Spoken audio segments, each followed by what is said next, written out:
23 degrees, and the track temperature is 32 out there. But I can tell you, Sam is pointing at the weather not too far away. You can see downtown Montreal there, and then you can see the river here, and then the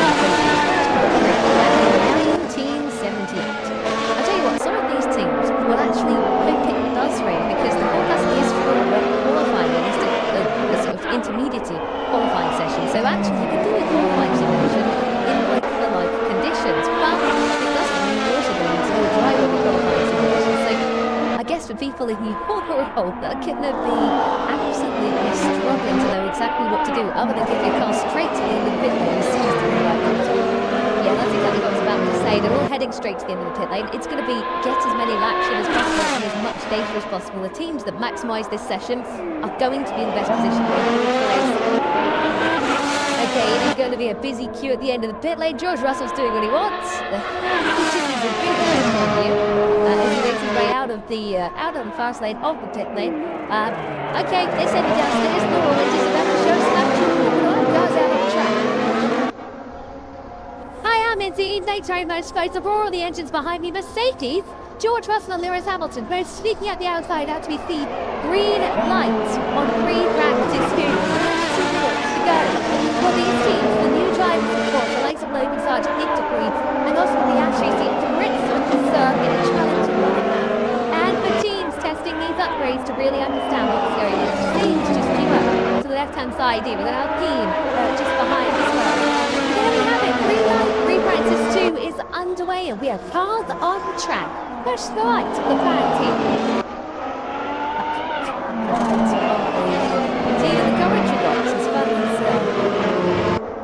As the wildfire watch was earlier on. We've got plenty of updates. There's update on that Williams.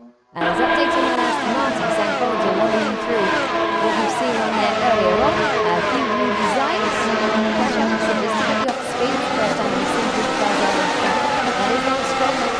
With a special home race crash helmet design. As he looks to try and continue his big book. Spanish Grand Prix. First time this season he was able to finish ahead of the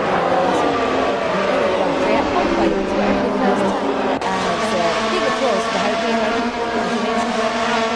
A long, strong grandstand lining 4.3 kilometres of this circuit, and it is sold out. You can see plenty of wildlife on the left-hand side there as he makes his way to the famous final chicane. Famous used a lot in general in sports reporting, but I can definitely tell you that that wall that he goes past there really is famous for all of the world champions that headed into it back in 1999 to get it its name. Dusty off the racing line, bumpy in a lot of the corners here. Talking through the specifics of driving around this circuit with the brains alongside me. Just another look, if you were with us earlier, for the non-event of F1. They have extended the wall to stop you jumping over turns 1 and turns 2. These walls are in exactly the same place as Tech on the outside there. But the only time that Lance Stroll has not finished his home Grand Prix was with contact with Brendan Hartley into that Tech code back in 2018. So he continues on. They all continue on. Unsurprisingly, everyone flooding out onto the circuit to get use of all of the data possible. Stroll is on the soft tire. As is Alonso. Sargent's gone out in soft, so Brett Paul care the rest of the field on the mediums in these early. Pay more attention to later on, of course. Go on forward with the home favourite. Driver with, you have to say, on the evidence of this year so far, certainly his teammates has the best car he's ever had in Formula 1. Comparing it to the year when he contended for victory in Monza in the Racing Point, finished on the podium that year, had another chance for victory. It's clear in that season, but it wasn't really Sergio Perez who took the only Grand Prix win, but on balance that Aston Martin resurgent. There is team principal looking on as everyone out on the circuit. Is a very, very busy racetrack at the moment.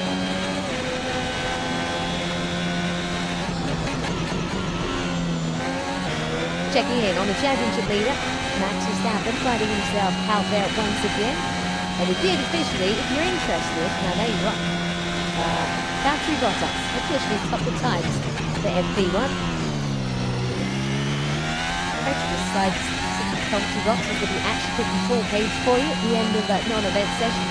Gone up there immediately, and on the moving tyre, his non-event lap time is fastenable once again. So everything is going on with that. However, his 8th place last year with Joe Guan Yu. Best result of the season so far. Verstappen going on the very dusty and dirty and grimy off the racing line.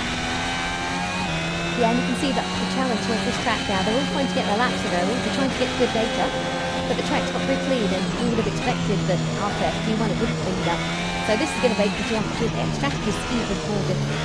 There's not been much on track this weekend either. I mean, in Formula 1 there's a Ferrari Challenge race, I think, as well as all those out the track earlier on, but also something called Formula 1600, which as far as I gather is Formula 4 as we know in Europe, and most of the world, except limited to obviously Honda engines. And it's Honda engines that power this man, Max Verstappen. And Max Verstappen rearranging some of the furniture on the exit of the corner. A little bit of dust, a little bit of dirt on the exit of turn 9. Well, every single car in the field is out on track, bar one, and it's the teammate of that blue car you've just seen at the back of your shot. Alex Albon's Williams car 23 has not left pit lane yet, so I think we can get Rory Winter down there to find out what's going on, but that is the upgraded Williams. That's got all the shiny new bits on it. So I was hoping coming into this session, and I guess the Williams team hoping, that they can do a like-for-like comparison between car 2 and car 23. That is what they are looking for out there at the moment. Kevin Magnussen in a Haas coming over the line, so he's going to be running as many laps as possible, and then we will get our qualifying simulation later on before they focus on the long run. It's tracked all into one session. So teams looking at updates, teams. This is one of them, on board with Fernando Alonso through the final chicane, the driver on the front row here last year.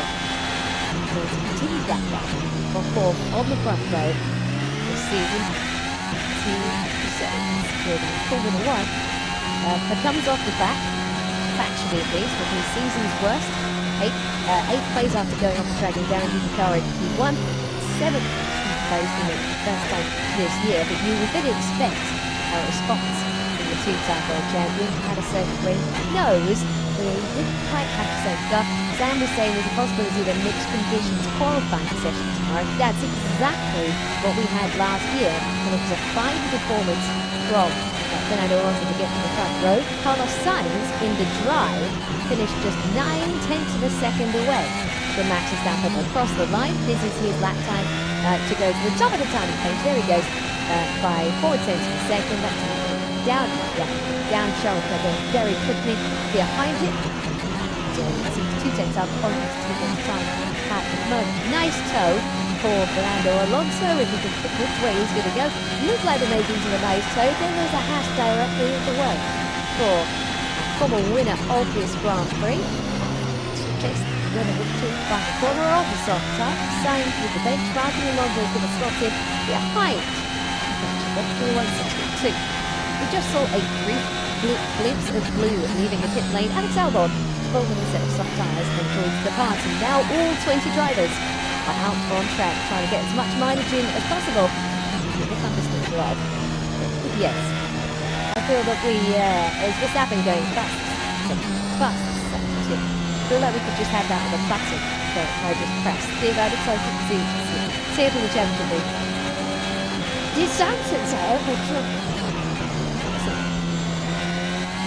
That's something rough from here. That's usually the bumpiness of the track that interferes with the gear shift, so it has the time to vibrate if you go over the bumps. And it's really to the shift repressed in at the same time. There's a load of noise in the signals on the electronics, and that's what causes the problem. Looking in at Pierre Gasly, who would have been expected to, whoa! What fact was that? Gasly. It looks like he drove over stones or something. It does look, it really did look like he was having any gravel around this track, and so he would have to be, well, it used to be road, that's all the way around here, but they've gone tarmac run up there. It's something unusual sight there, as now this is what Williams wanted, on track running, Sam, for the car that's heavily updated, but only one car heavily updated. Absolutely, and that's why half the Williams looks like it's got a brand new livery, that bright green dye all over the right rear side of the car. A slow visualization dye that looks the aerodynamics, but the engineers see what the air is doing when the car gets up to speed. You see a lot of teams with upgrades trying this, and they go out, they do a long run, and they take pictures of the car and email them back to work, and people go and play Realtime on CFDs to try and work out if it's doing exactly what they expect to, and sometimes it does. Really hope it does. That's actually what you're really hoping for. Yeah, what they do is these pictures that will come back, they'll go straight back to the CFD department. They'll have the visualization from the CFD department looking at where the flow is, and they'll see how good their simulations were. Yeah, Gasly's just gone into 6th position in the Alpine. He lost out a lot of runabout, as did everybody else in the first session for a suspected gearbox problem. As we've heard before, that problem may be just an electronic issue. However, there has been some claim around in the back of the Alpine garage when it does come to transmissions, but not on Gasly's car, but on the car of Esteban Ocon, who has taken his third of 4 gearboxes for the season between these 2 sessions. We don't normally expect the team to change gearboxes between FP1, which did happen, and FP2. Yeah, it would be an odd time to put the race gearbox in. That would normally have expected after this session. So yeah, perhaps some problems there for them. So time using timing graphic on the left-hand side of the practice session, but I can confirm we do have an hour and 19 minutes to go as the installation laps are being completed. Let's go driver's eye view. The rest of that, I'm probably going to take this in turn, because normally we'd throw over to one of our tame racing drivers to talk his turret at this point. Yeah, it was right at the middle there. Yeah, confident. So instead, you want to be a terrible The experiment that Pierre Gasly was trying to run in that aborted pre-practice session, you see on the right front wheel there, they were trying again with that low visualization guide on the right front red pins set up. So clearly trying to get their experiments done. And in case you want to like an experiment, it's a little bit when you're like doing your high school science classes, because you have to come up with a concept of an experiment, you have to sort of suggest what you think it's going to do, and then you have to run the practical experiment, then you have to write up your conclusions and then submit your work to the boss, and what the teacher as it would be if you're at school. And it's exactly the same. The scientific method is applied to racing car development. Though there is sometimes particular difference in what works first. Sometimes trial and error does come through as well. It's making an educated guess. That's what we call it. That is I like it. You can also tell that Sam Collins tried very hard to score. Certainly in comparison to the left-hand side of the commentary box, he's talking to you at the moment. That's inside the track. I do remember not going to school on Friday mornings to go to a motor racing circuit to watch cars practicing, but I think everybody who's at school should absolutely concentrate on particularly. Very good, very good. We've rescued it nicely. It's Barrett, Stafford, Sainz, Leclerc, Piastri, Norris, 2x2x2 at the top of the timing paper. Here's Pierre Gasly out on the circuit at the moment with the fastest middle sector arenas. This track's going to be rubbering it all the time. You can see that it's Bahrain levels of dust and dirt, Budapest levels of dust and dirt up the racing line. 2 traditional venues where it takes a while to clean up. Not much margin left there from the DRS. Applied in 4 as the French driver takes it across the line and goes fastest of anyone so far on the medium compound tyre. A reminder that Alpine last year started the Grand Prix in the front row of the grid. In the pre-session show, we were just looking at that data, and we could see that Alpine were actually really picked up the pace this season. They've got reliability distance, but they are very, very fast indeed. Actually, they're looking like the 3rd fastest in their group. But so it's connecting the tires a bit hot. Really get very hot. Yep. Yeah, so this is interesting now. This is one of the things that we suspected that might happen during this session, where drivers do what's called push laps, or push laps, which is basically to do a fast lap, followed by 2 laps, or 1 or 2 laps to cool off the tyres, bring them back into the window, and have another go at the qualifying sim. So I can tell you, Max Verstappen's gone out, push, and then he made a mistake, and he's going to do another thing before going again. He's on used soft tyres, so these are the soft tyres that you don't have got a lacking on the first practice session that wasn't. Ferraris were on medium tyres for the same reason, but L-Side's now gone out and tried soft tyres. Nobody's going near the hard tyre, but I think that tells us one good thing. that they're expected to be drawing in qualifying tomorrow. Or they expect to be playing within the race to go as deep as possible. Hour and 16 minutes to go. We are watching Carlos Sainz, who managed to get within a second of the Grand Prix win here last year. Had the opportunity of the car to beat Max Verstappen. He didn't have the experience of the car at the very front. Sainz's story last year been a long part of the early part of last year, trying to figure out how exactly to compose his Ferrari. Once he did so at this Grand Prix, he was content that he won the next Grand Prix at Silverstone, his own Formula 1 victory so far. The driver's eye view at a corner where you saw Max Verstappen taking a little bit of turn, having to back out of it. Got to make an elected choice on the way as well, where he's got enough grip. Do not want to run over the curbs though, but threading the needle. Turning a 45, certainly at 8 and 9. This is the simple thing. Going up through the gears, the DRS is open, and you're picking a braking point to final chicane. Now let's talk a little bit about pacing this session. These aren't pure qualifying simulation runs. You can see Max Verstappen is very fast run right now. That fastest time of the session so far, just there. That's on worn tyres. That's not representative to what we see in qualifying, if qualifying dry, which you don't expect it to be. He's running about the same fuel load as the two Ferraris. That Ferrari's running ever so slightly heavier. I think Sainz is lighter than Leclerc. The Alpines, though, they're running much lighter. They're about 10 kilos lighter than the Red Bulls and the Ferraris.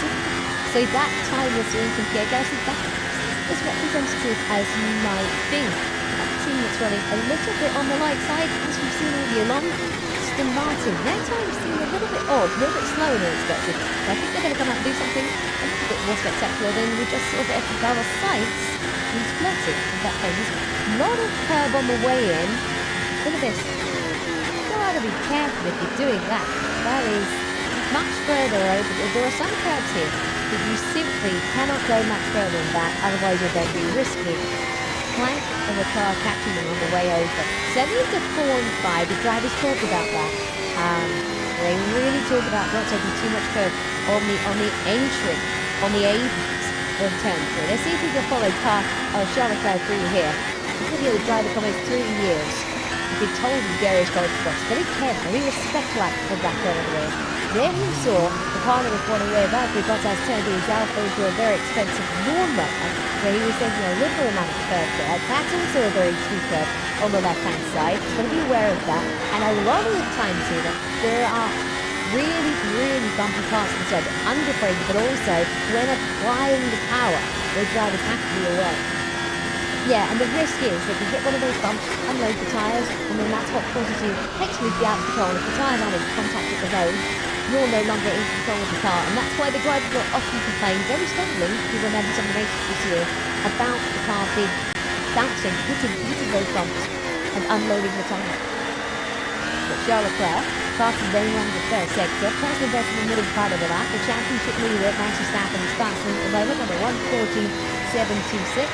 Say goodbye to the pool of champions on the left-hand side. Now let's see if Mr. Balance. Any further balance comments? The balance is okay, up for 8. Steering is upside down, and Perez did on. Copy that. Well, apart from that, everything's fine. A driver not braking is a fundamental issue that drivers always complain about brakes. Steering upside down has left me a bit of a loss. I don't think you need the steering wheel to put on upside down, because that's impossible to do, I hope. They've got a keyway on the spline shaft of the steering wheel, but maybe it's just not, it's not going left when he's turning right. We saw that, but that's a weird message. And clearly he's not happy with that car. It's nice at the moment, doesn't see that. You may well just be pointing to perhaps, the steering's not tracking, so when he holds it in the middle of the car, veering off to one side, that could be what he's referring to, but it's an interesting way of saying it. Charles Leclerc's fastest lap, his car is 10 kilos heavier than Max Verstappen's was. In fact, probably even Max Verstappen's car was even lighter actually at the same point, because he probably can lap on the fuel. However, Max Verstappen did his best lap on some quite old tyres by that point. Charles Leclerc did it on the first lap on a shiny new set of socks. So there's quite a lot to play for at the front of this field, but Ferrari are looking quite good here, which is I think all about the traction out of the slow corners where they've been quite good. They're okay on acceleration as well, whereas Red Bull is rooting it up down the straights and is actually the quickest car down straights, even quicker than the Williams, which doesn't have any drag. Okay, George Russell, currently the 20th fastest driver out there at the moment and plodding around long as he gave at the medium tyre. Means it's a good time to go down to the pits where Laura Winters by Aston. Yeah, thanks Alex. We could see that both Aston Martins were in the garage. Don't forget, they have their biggest upgrades yet here at this race. None of his cars still in the garage, work being done on it. Lance Stroll has just gone out. The aircon doing an absolute number here. And what we saw on Lance Stroll's car, and our cameraman James Leakey was right in there, as he is now on Alonso's car, and he basically said they were grinding down the airlets on the side of the car. You can probably see the footage now, and Sam, want to bring you in. Obviously, these upgrades, they're really going to be testing the parameters, the operating window here of what's possible for the Aston Martin in these conditions along the circuit. It's a very strange place for it to upgrade, from my point of view, and you can see how we feel grinding away there on the car, and that's what somebody spent a lot of time designing that car, doesn't want to see it, but something that fits in a pad screen doesn't always fit when you actually made it and fitted to a car, and that's sort of one of the truisms of motorsport engineering. But I think for Aston Martin, bringing an upgrade to this circuit is quite brave. It's not somewhere you do it. Yes, you might bring some specific aero parts to suit the quite different nature of this track, but to bring such a fundamental upgrade to the car as Aston Martin have done is quite a surprise.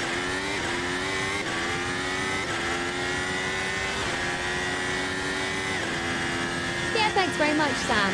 Looks like Thunder Ones are now just preparing to head out of the garage. We'll slowly creep out of the way so we don't get run over, and he can make a clean exit back onto the track. Of course, speaking of Aston Martin, we have Dan Fallows, who will be joining us on the post-FP2 show to discuss all things technical with Aston Martin, with these upgrades, and with what they can expect here from them at the Canadian Grand Prix. That is going to be a fascinating chat from someone who's completely transformed. Let's be honest, he's one of the key reasons why our team has gone from the back to contending at the front. Was less than a tenth of a second away from what could have been a season-altering pole position for the Monaco Grand Prix. That team's always been very capable of delivering with not a lot. They've had some pretty substantial investment recently. The new factory is just slowly coming on stream. A big impact on this car. So what they've done is they've actually brought this car out and specifically have the pit lane. Really the better gun. They're actually using the old former Jordan Force India Racing point facility at Silverstone, just over the road from the main gate. It's even more incredible because they're not using a wind tunnel, they're using Mercedes wind tunnel, they're using Mercedes gearbox, they're using Mercedes power unit. But it's not a Mercedes, it's beating the Austrian, which prior to this had a much bigger budget, so that's why the Aston Martin has really blown everybody away this week, not just on lap time, but actually in terms of the pretty brilliant engineering that we are focusing on Yuki Tsunoda out on track, the driver that but a bit in the penalty that he got that dropped him from what would have been a season's best 9th position at the end of the Spanish Grand Prix hard-fought race, all with the drags going out of cut. Very hot, very sweaty, it's a physical circuit. Those medium and high-speed corners, the last time he was running a Grand Prix, but he got that 5-second penalty.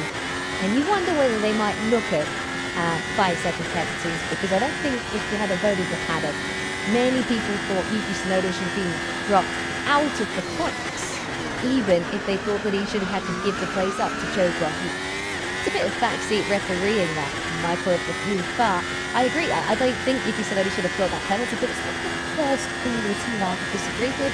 It's been hard to come up on a soccer show or American football, NFL or baseball. You don't agree with, the umpire. I think Carlos Sainz had a case to say that he shouldn't really got the penalty at the Australian Grand Prix when Paul Gasly did. So sometimes you don't agree with these calls.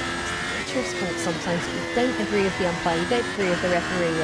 For me, that was one of them. But Yuki Tsunoda took it and instead and go back to it. They are indeed, I'm sure you are shouting your opinion at the screen about Yuki's penalty. You can always use the hashtag F1 Live. Tell us what you think. That car was striking the floor through the middle of 3 and 4 there, and that was a dramatic hit to the AlphaTauri. These cars are so stiff these days compared to previous iterations. Good like this from Charles Leclerc, and the Monegasque driver comes over the line a bit faster than his teammate by a tenth of a second. His best result around here was 3rd place in the 2019 Grand Prix, around in France that we'll remember for another controversial penalty and one of the most extraordinary scenes in Parc Fermé we've ever seen from Sebastian Vettel. Memorable moments, even if it was him on the top step. So Alonso on the soft tire at the moment, soaring away at the steering wheel. Driver who's looking to continue this great season run of form so far. They're chasing that first win in a decade, of course, now over a decade since he stood on the top step. Which still seems a remarkably daft stat every single time we give it to you in the commentary. But coming off the back of that season's worst 7th place, if you don't put him at the start of the year, he would very much have taken using all the curves, not the ideal line for the 2-time world champion through 8 and 9. Alonso is absolutely hurling that Aston Martin around. The rear end is moving in some of those fast corners. He is not leaving anything to this, and the pace of the car, even though he's pushing super hard, it's not really there at the moment. So I think either it's not working for Aston Martin, or there's a lot more to come. Well, there's a reasonable chance, though. They're still learning. And so, unfortunately, missing the first session would have been doubly hard for them. So, hopefully, they're going to find themselves balance, find the window, and, also, I think that's something we've seen with some of the other teams. Ferrari, they struggled to get that upgrade package they bought last time out. Spain, could scrap the performance from it. I think we've seen Williams, that's why they're doing that back-to-back running. And even Mercedes, with that big package they bought in Monaco, they've got really a chance to get the most out of it. Yeah, they bounced performance in Spain, but she has more performance in that car, and that's what the team has been saying as well. They're still learning about a lot of stuff, and again, using that session isn't really helpful, but having extended 1.5-hour free practice to the session in Canada should be helpful if those thunderstorms stay away, which I Bottas, who the first moment that he announced himself as a contender in Formula 1 was a really strong 3rd place here. You know, Williams that only scored 5 points across the entire season. It was another one of these mixed condition days, and in a Williams that was very firmly planted towards the rear of the field. He showed his ability in mixed conditions, put a P3 on the grid that day with a fine performance. That's what mixed conditions around the circuit give a driver a chance to do. Bottas that year, it's Fernando Alonso last year in a car that wouldn't have been there in dry pace from the front row. And Verstappen fighting his way through at the moment. The drivers live with the conditions of the circuit, the fact there's not a lot of rubber down there so far, that's all. And a direction change or a Formula 1 car through there as he attempts to get on terms with the fastest first sector in the session so far, and does so with a 20.3. We're riding on board with him as he's about to go under the bridge and attack 8 of 9, the chicane that takes him to the head. Brand new set of soft tyres there for the Red Bull driver, the world champion, one of 3 world championship winners in the field this weekend, none of whom have ever hit the Champions Hall. I wonder if any of them will soil their copybook this weekend so far. I think they could be more. Good stat. But we don't have any of the current champions that have found the barriers. Verstappen had some dramatic moments around this circuit. Went out in Q2 a couple of years ago after Kevin Magnussen did hit the wall in question. And there we are. That is a Ferrari engine expiring right there. It is indeed.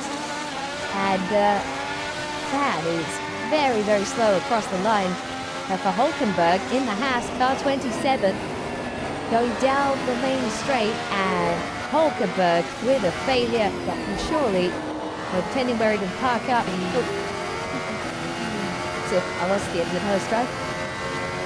It's all fine. I think that will probably bring out the red flag a little, because I can't really see how he's going to get it across the pit exit with no drive whatsoever, and the car is very much about to burst into flames. In the old days, that wall wasn't there, so you would just drive to the left-hand side, and marshals would deal with it. There will be a red flag once again around the circuit shield wheel now. Red flag out as expected after the Haas with a clear failure. And Hulkenberg stepping out of the car. We had a set of time good enough for 18th fastest at the moment. But our session is interrupted once again. And Gunther Steiner has a lot of times where he's the cutaway and being cheered by the crowd, but he won't like to see what he's got in front of him on the monitors. Well, depending on how long that car's going to sit there, if the marshals don't get to it quite quick, they're going to have quite a big blaze on their hands to put out, and that will take a little bit of a delay. And that's exactly what teams don't want, because there is rain on the way, and then losing this crucial dry weather running. Not sure it's exactly what Gunther Steiner doesn't want either. So the marshals going to work quite quickly, thanks to all of them. They were busy with Pierre Gasly earlier on, and they were busy watching with us to see whether we'd get any resumption. But Hulkenberg's day is done after half an hour of meaningful running. He would have been hoping for much more than that on the board. 11 laps he has posted, 11 meaningful laps he has posted today. And Hulkenberg walking back to the pits. Nothing left that he can do, and the driver who's been 8th or better his last 6 Canadian Grand Prix starts has a moment to forget around the circuit. Let's listen. Bang is what that engine just said. Coasting to a halt. Bring out the red flag. Is Leclerc, Verstappen, Sainz, Bottas and Gasly in the top 5. That is the sound. Ferrari power unit having an almighty argument with itself. Out of the final corner, Hulkenberg jumping clear over the new pit wall that's been added down there. 100 metres it's been extended. Red flag out once again. Clock continues to tick down as per the rulebook and the regulations. And the fans are watching on before that car is recovered down there, and then we will be back underway in a session where we're whipping the governor of behaviour. Hulkenberg's power unit allocation is quite far under, so that's not really going to hammer him. He's only on a second set of pits at the moment, so he can go third. It's about the right time of the season. You have four of the major bits for the last entire season. A little bit early to take the third bit. You probably wanted to get to the summer break.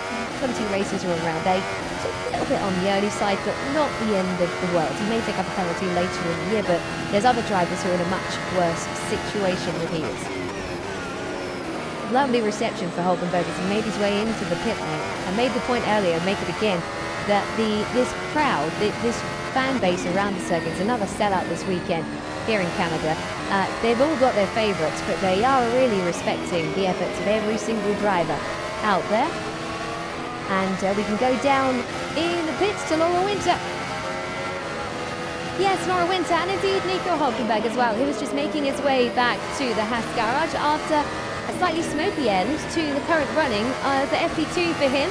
Hopefully he'll be back out. You never know, but indeed there'll be work to do for Haas, and that is a blow considering we already had completely curtailed running for FP1. Nico Hulkenberg then still making his way a long walk from pit exit all the way back down to the Haas garage, right toward the other end of the pit lane here. But as you say, a lovely rousing reception for him from the crowds lining both the straight start finish straight, and indeed the hospitality up here as well. Back to you guys. Thank you very much, Laura. Any marriage proposals in that grandstand down there? We definitely had one earlier on. We had some of the best replay operators in the world poring over whether we could find it, but yeah, this winter had a marriage proposal, we believe, down at turn 1. Earlier on we had all sorts of the Canadian Grand Prix as we look through the inside of the circuit as the red flag is out there. We had a response on social media, but it was just goodness, so she didn't really answer the question. So I think it's still out there. And something that isn't out there is, of course, this Haas on its way the wrong way into the pits. Another driver who's came into the pits the wrong way was hometown hero Lance Stroll. He came into the pits earlier on, 17 kph over the pit lane limit. He's €1,000 worse off now. I'm sure he can afford that. But it's something drivers going to have to keep an eye on, not just in qualifying, but in the race as well in particular, because you do pick up hefty penalties if you come in too quickly. And the reason for that is the speed limit line is located just at the point where they come off that long straight, and then they have to get the car slowed down to get into the pit lane at the pit lane speed limit. And I think Stroll was just a little bit too late on the brakes and busting it up. And that is something else that's busted. Yeah, the Haas team looking on at Hulkenberg's car down there. Those mechanics are going to have to do an awful lot of part cleaning. Yeah, overnight they're going to, all of those parts, a lot of them make the from power unit, I guess, all of those aerodynamic parts that are now covered in fire extinguisher are going to have to be cleaned because they're all perfectly serviceable. But some of those engine kind of bits that may have looked a bit toasted, but they don't look too bad externally, but you don't know what damage is underneath. New cooling louvers on the car. There you can see some of that damage actually, so where it's got a bit too hot. And that location tells me pretty clearly that it's along the side of the prime V6. And that's just where those bulges are, is just where the exhaust manifold is sticking up. So it's like something's got very exploded V6 part. I get that. It's a bit of a committee meeting going on down there, but it's ended up with the car being pushed along. Fire Marshal doing his job to the letter of the law, and good job too. And this is a wonderful event put on in Montreal. First time it's held here in 1978, and the marshals, whether they be fire marshals, whether they be normal marshals, whether they be circuit workers, they take pride in their job in these parts. They put on a fantastic Grand Prix. Looking down there in the pit lane, Charlotte Clay, who's still wearing a Gilles Villeneuve tribute later in the weekend, but has reverted back to his traditional livery for this year.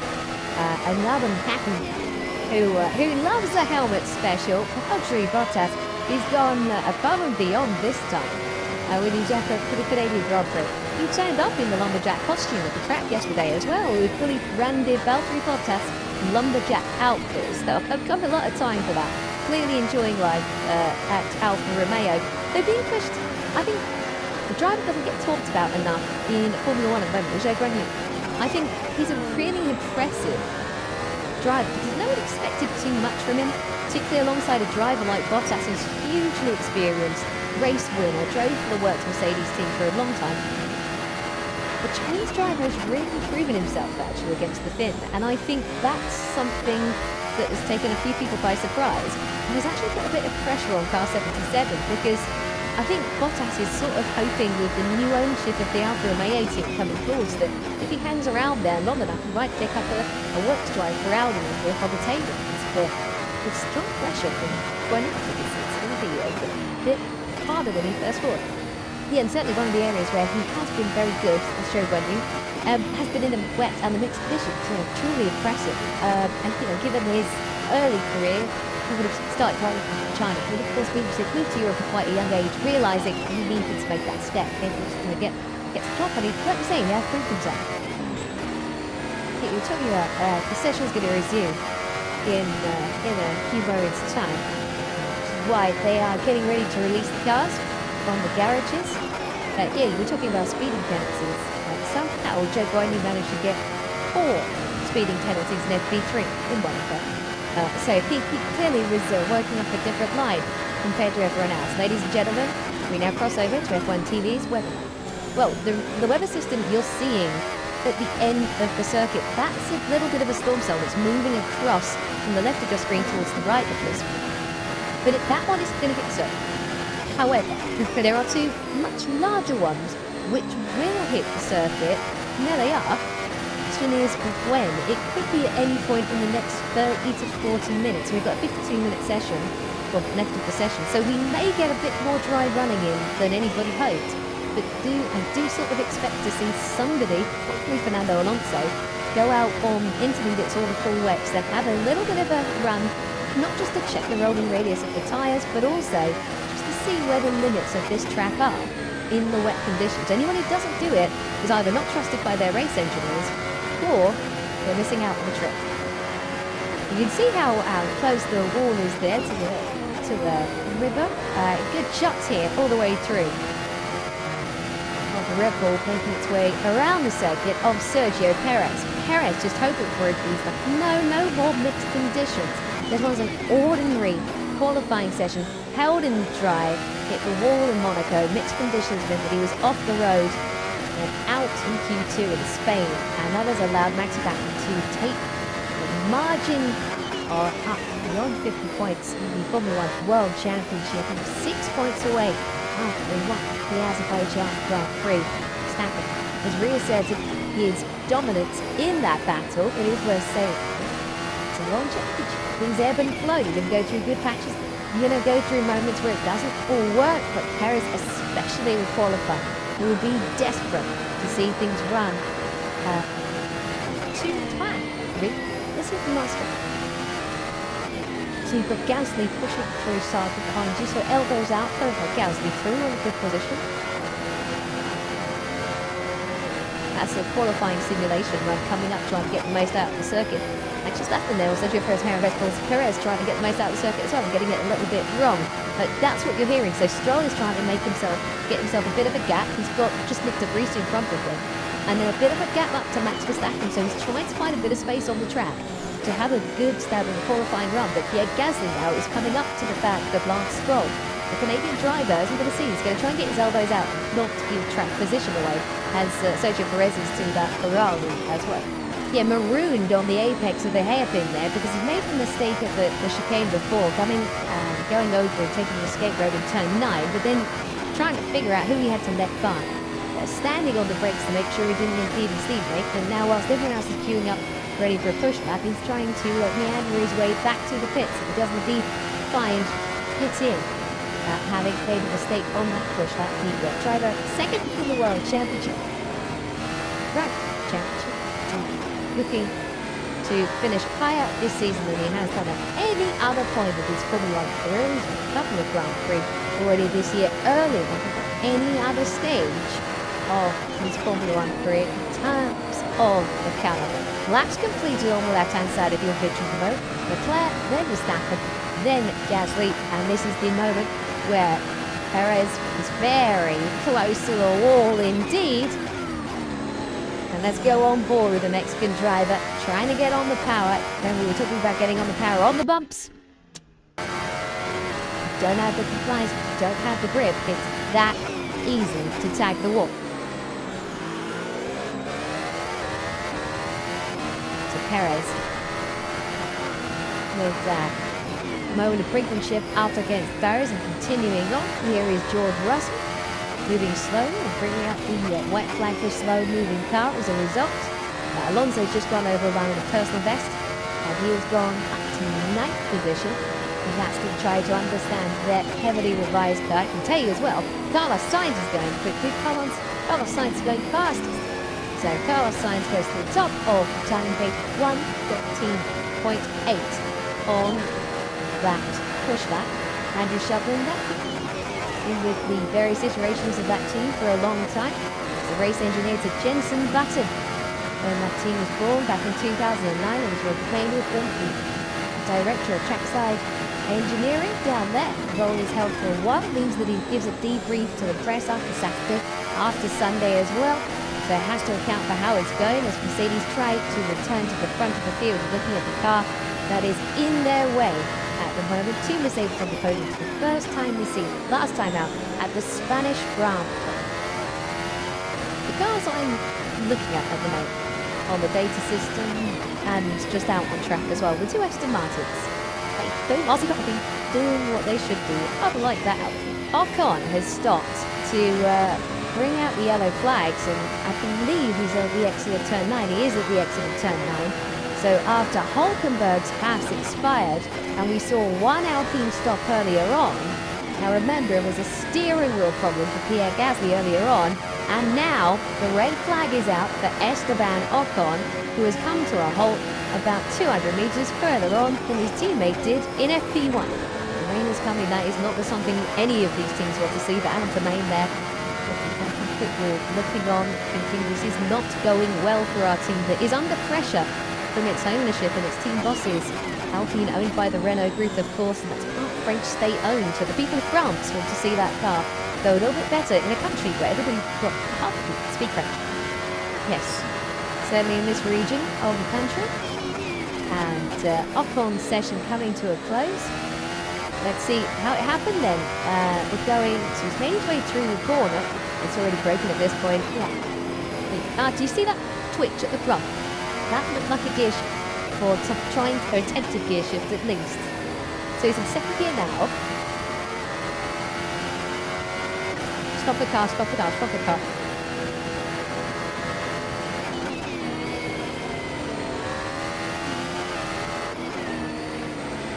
Yeah, mine are always. That is Alan for me. I think we were looking at current footing. I think we were as well. Yeah, that is Alan for me. He's been with the various different guises of that team all the way back to Michael Schumacher, winning his title with the Stone team. On the top left of the screen, actually by Alan for May, you've just got a little glimpse of some brightly coloured bits on a screen. That's the weather radar, and those are the storm systems that I was talking about. You can see them on the radar now, on the team's radar. The teams know the rain is coming. In the garage on slips, wanting to get out in that sunshine right now. Look, Wimpers, look at that. I wondered if that was just a really cool throw, but it's just a question that we posed in the code box. 45 minutes to go, red flag is out. Yeah, poor old Norris was instructed to go and get a different jacket after they're out. Gosh, what a rep look. So that admin has been completed down there. Let's get it back on top of Fernando Alonso. So no impressive time from Aston Martin at the moment, but Tina, how much is today about understanding what they've got and running to what they've seen correlation-wise when they've been developing it? Hold on, it's way of new snake, I think. There's the lock-up. Oh no, the wall's in the way. That now means you can't scamper on. And you've got to... It's a bit funky, isn't it? But that's the route now. You can't go straight on at one. I'm surprised the drivers haven't actually had a little wide about that, because as we just saw, the steering lock on these cars isn't brilliant. So Sonoda was faced with two options: do a full spin turn and drive the wrong way towards the oncoming traffic, or do what he did. But you have to see, he almost had to cross the entire circuit into the pit exit just to be able to get the car around and carry on around the lap. And I think that happens in race conditions. That could be quite hairy. Where the rejoin is going to be very hairy, because there's nowhere the driver can go without compromising, and that is a vital corner. That is such an important corner.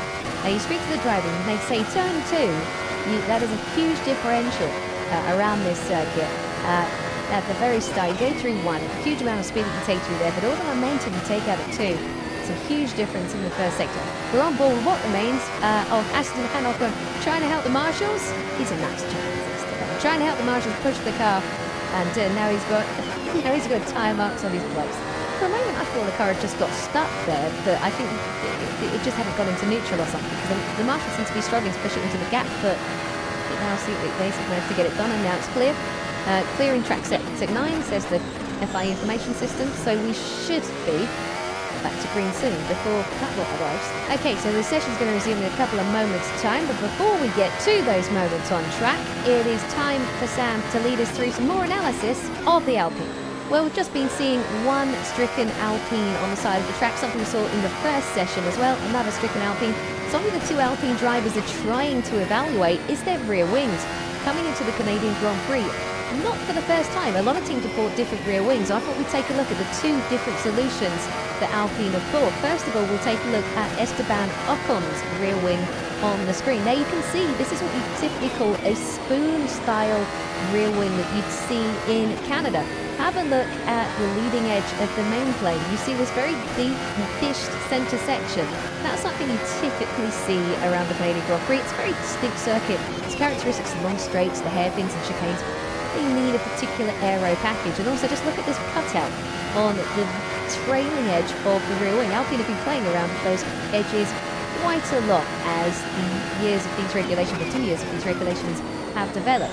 Well, clear that away. Let's have a look at the other car. This is actually just Pierre Gasly's car in show and tell this morning. Not quite sure which configuration the two cars are in at the moment, but look at the leading edge of the main plane here. Just a flatter surface, and you can see a much sharper cutout on the trailing edge there. So Alpine try to experiment and having all sorts of problems, just getting their cars to do as many laps as they need to do to get results.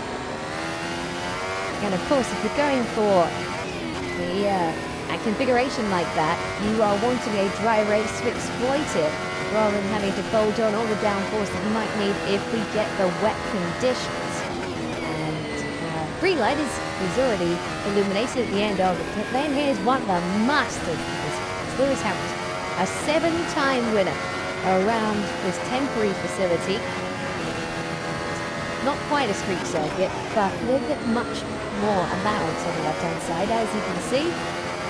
Lower that space, an old school field with rock just on the bridge there, looking for any view they can get of one of Formula One's great drivers. We're having a look at the weather, as is Sam, as are the teams, as are many of you. And you can see dark in the background, so every lap that we can log at the moment, absolutely vital. By the way, when that red flag came out, Charles Leclerc had just posted the fastest first sector of anybody so far in the first sector, and that was interrupted. So Sainz, Leclerc, then Verstappen, Bottas, Gasly, Norris, Russell, Stroll, Alonso. Top 10 is completed by Alex Albon. Lewis Hamilton plumb last at the moment. Very unusual situation. Hacking away at the steering wheel with driver's eye view as we take it to the outside curve now, and we make our way into turn 3. Don't get greedy with the curve on the inside. You can see the behavior.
first half, which is really happened with all the pressure in the second half. Just out of time.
degrees, and the track temperature is 32 out there.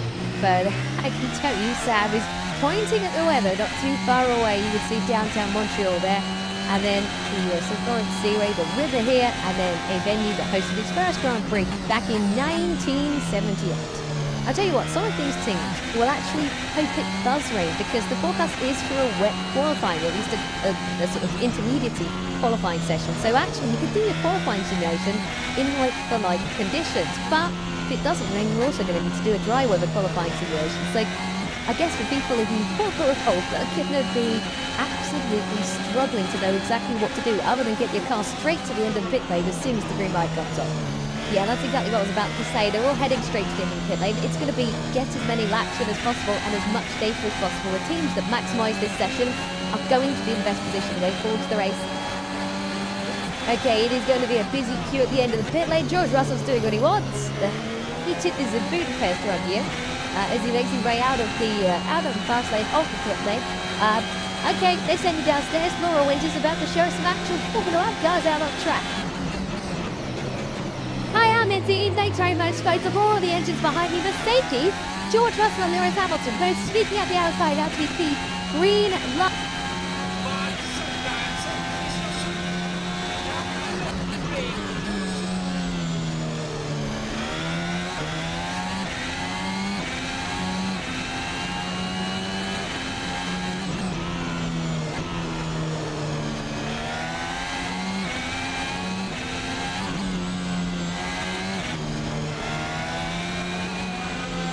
Slow up.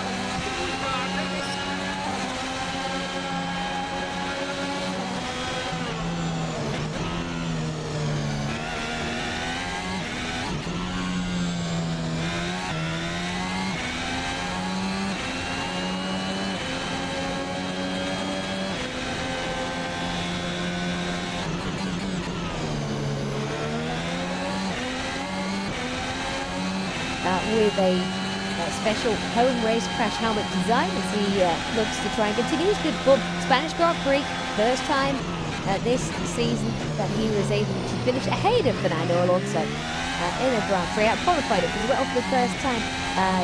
Big applause for the home hero as he makes his way out of the chicane. He's a Lance Stroll grandstand lining the 4.3 kilometers of this circuit, and it is sold out. You can see plenty of wildlife on the left-hand side there as he makes his way to the famous final chicane. Famous used a lot in general in sports reporting, but I can definitely tell you that that wall that he goes past there really is famous for all of the world champions that headed into it back in 1999 to get it its name. Dusty off the racing lane, bumpy in a lot of the corners here, looking through the specifics of driving around the circuit. With the brains alongside him. Just another look, if you weren't with us earlier, for the key non-event of F1. They have extended the wall, stop you jumping over turns 1 and turns 2. These walls are in exactly the same place as Techco on the outside there. But the only time that Lance Stroll has not finished his home Grand Prix was with contact with Brent Hartley into that Techco back in 2018. So he continues on. They all continue on. Unsurprisingly, everyone flooding out onto the circuit to get use of all of the data possible. Stroll is on the soft tire, as is Alonso. Sutton's gone out and zopped, so the full care rest of the field on the millions of these early, pay more attention to later on, of course. Go on board with the home favourite driver, with, you have to say, on the evidence of this year so far, some of these teammates have the best car he's ever had in Formula 1.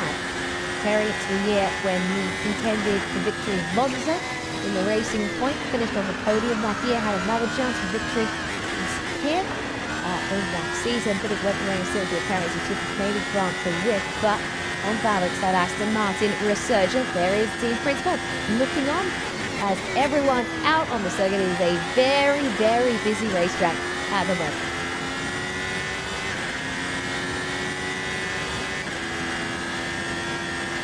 Checking in on the championship leader, Max Verstappen, finding himself out there once again. And we did officially, if you're interested, and I know you are, Valtteri Bottas officially topped the times for FP1. Prejudice slides culture boxes that he actually put the full page for you at the end of that non-event session. Gone out there immediately, and on the moving time, he has his non-event lap time is fastenable once again. So what is going on with Alpha 8th place last year through Joe Guan Yu. Best result of the season so far. Verstappen going on the very dusty and dirty and grimy off the racing line. Yeah, and you can see that the challenge with this track now, they're all trying to get their laps in early, they're trying to get good data, but the track's not very clean, and you would have expected that after F1 it would clean up. So this is going to make the job with strategies even more difficult.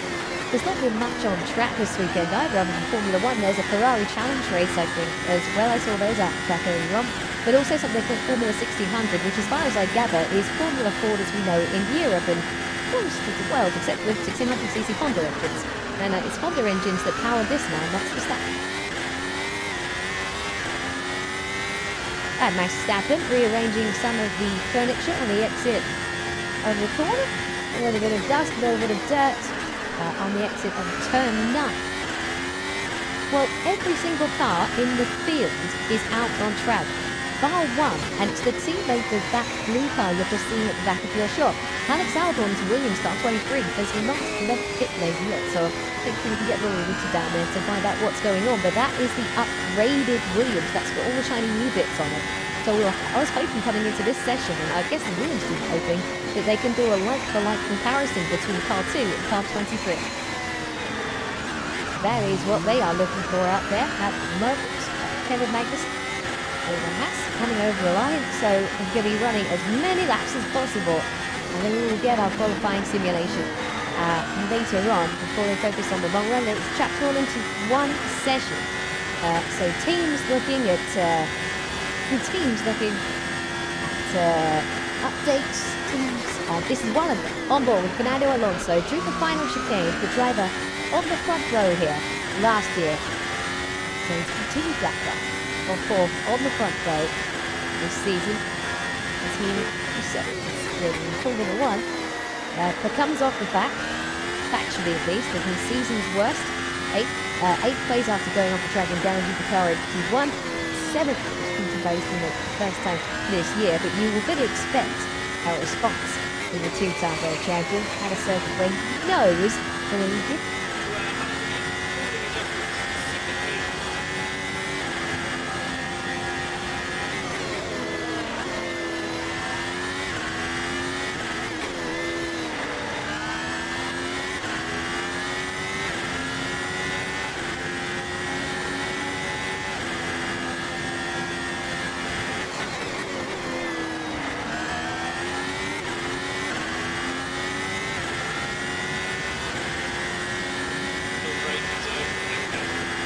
At the moment, nice toe for Fernando Alonso. If he can pick which way he's going to go, looked like they're making to a nice toe. Then there's a Haas directly in the way for former winner of this Grand Prix. Just with a victory by the corner on the soft side, Sainz with the benchmark, and Alonso's going to spot it behind the benchmark, 31.62. We just saw a brief glimpse of blue leaving the pit lane. Alex Albon holding a set of soft tyres and joins the party. Now all 20 drivers are out on track, trying to get as much mileage in as possible in the thunderstorm drive. Yes, I feel that as Verstappen going fast second, feel like we could just have that on a button that I just pressed. The amount of times you can see it from the championship league. Distance, that's something rough in here. That's usually the bumpiness of the track actually interferes with the gear shift, so it does the tyres and vibrating, you go with the bumps. And if we need to shift or press it at the same time, there's a load of noise in the signals on the electronics, and that's what causes the problems. Looking in at Pierre Gasly, who would have been expected to, whoa! What house was that to Gasly? It looks like he drove over a stone or something. It does look, really did look like he is having any gravel around this track anymore, so it would have to be. There used to be gravel traps all the way around here, but they've gone tarmac run up there. It's something unusual sight there. As now this is what Williams wanted, on-track running, Sam, for the car that's heavily updated, but only one car heavily updated. Absolutely, and that's why half the Williams looks like it's got a brand new livery, that bright green dye all over the right rear side of the car.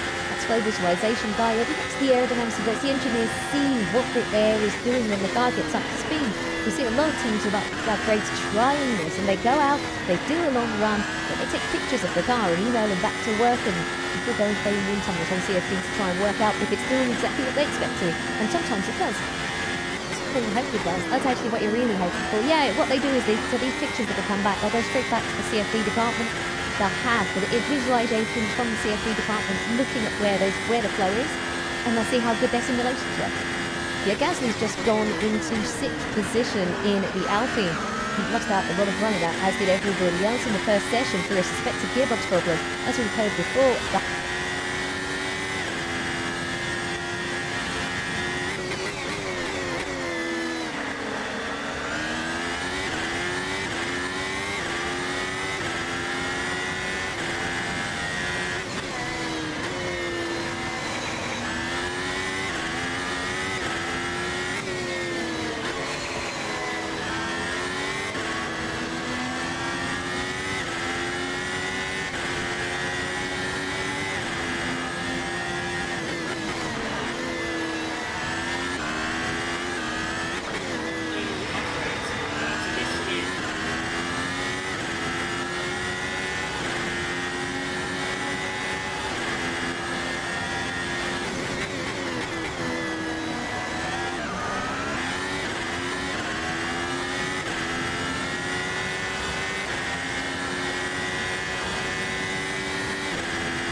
bit of upgrades as well.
With some fun, what is it's from the moment the car leaves the garage to when it presses that line.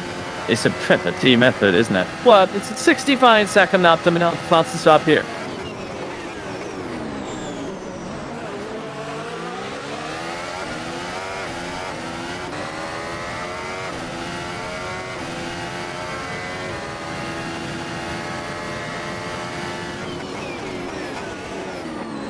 when they're making a traffic at turn 1, don't you need to not the anyway around the turn 1 again? That's the traffic is the big DAZN as you start them out. So there's really it's management, tire temperature, the engine, battery level, any brakes, you know, adding the strength. Like the joke's the biggest one here. There's better communication happening on our lap here than anywhere else. It's hills. And they try and get it right, and obviously they've got it from as a team. You know, I don't really think that's purely a driver error. The tires have been too slow. Maybe Alonso's not wide enough for that, but that's his first impression. And as far as hard as he know, you know, they have the temperature on the dash, but it's a big thing. And the right up here is very classical. And it says, I read it, it's him saying that's the worst outlap we can have. And he's included himself in that. I hope he of course made the final mistake, but is it?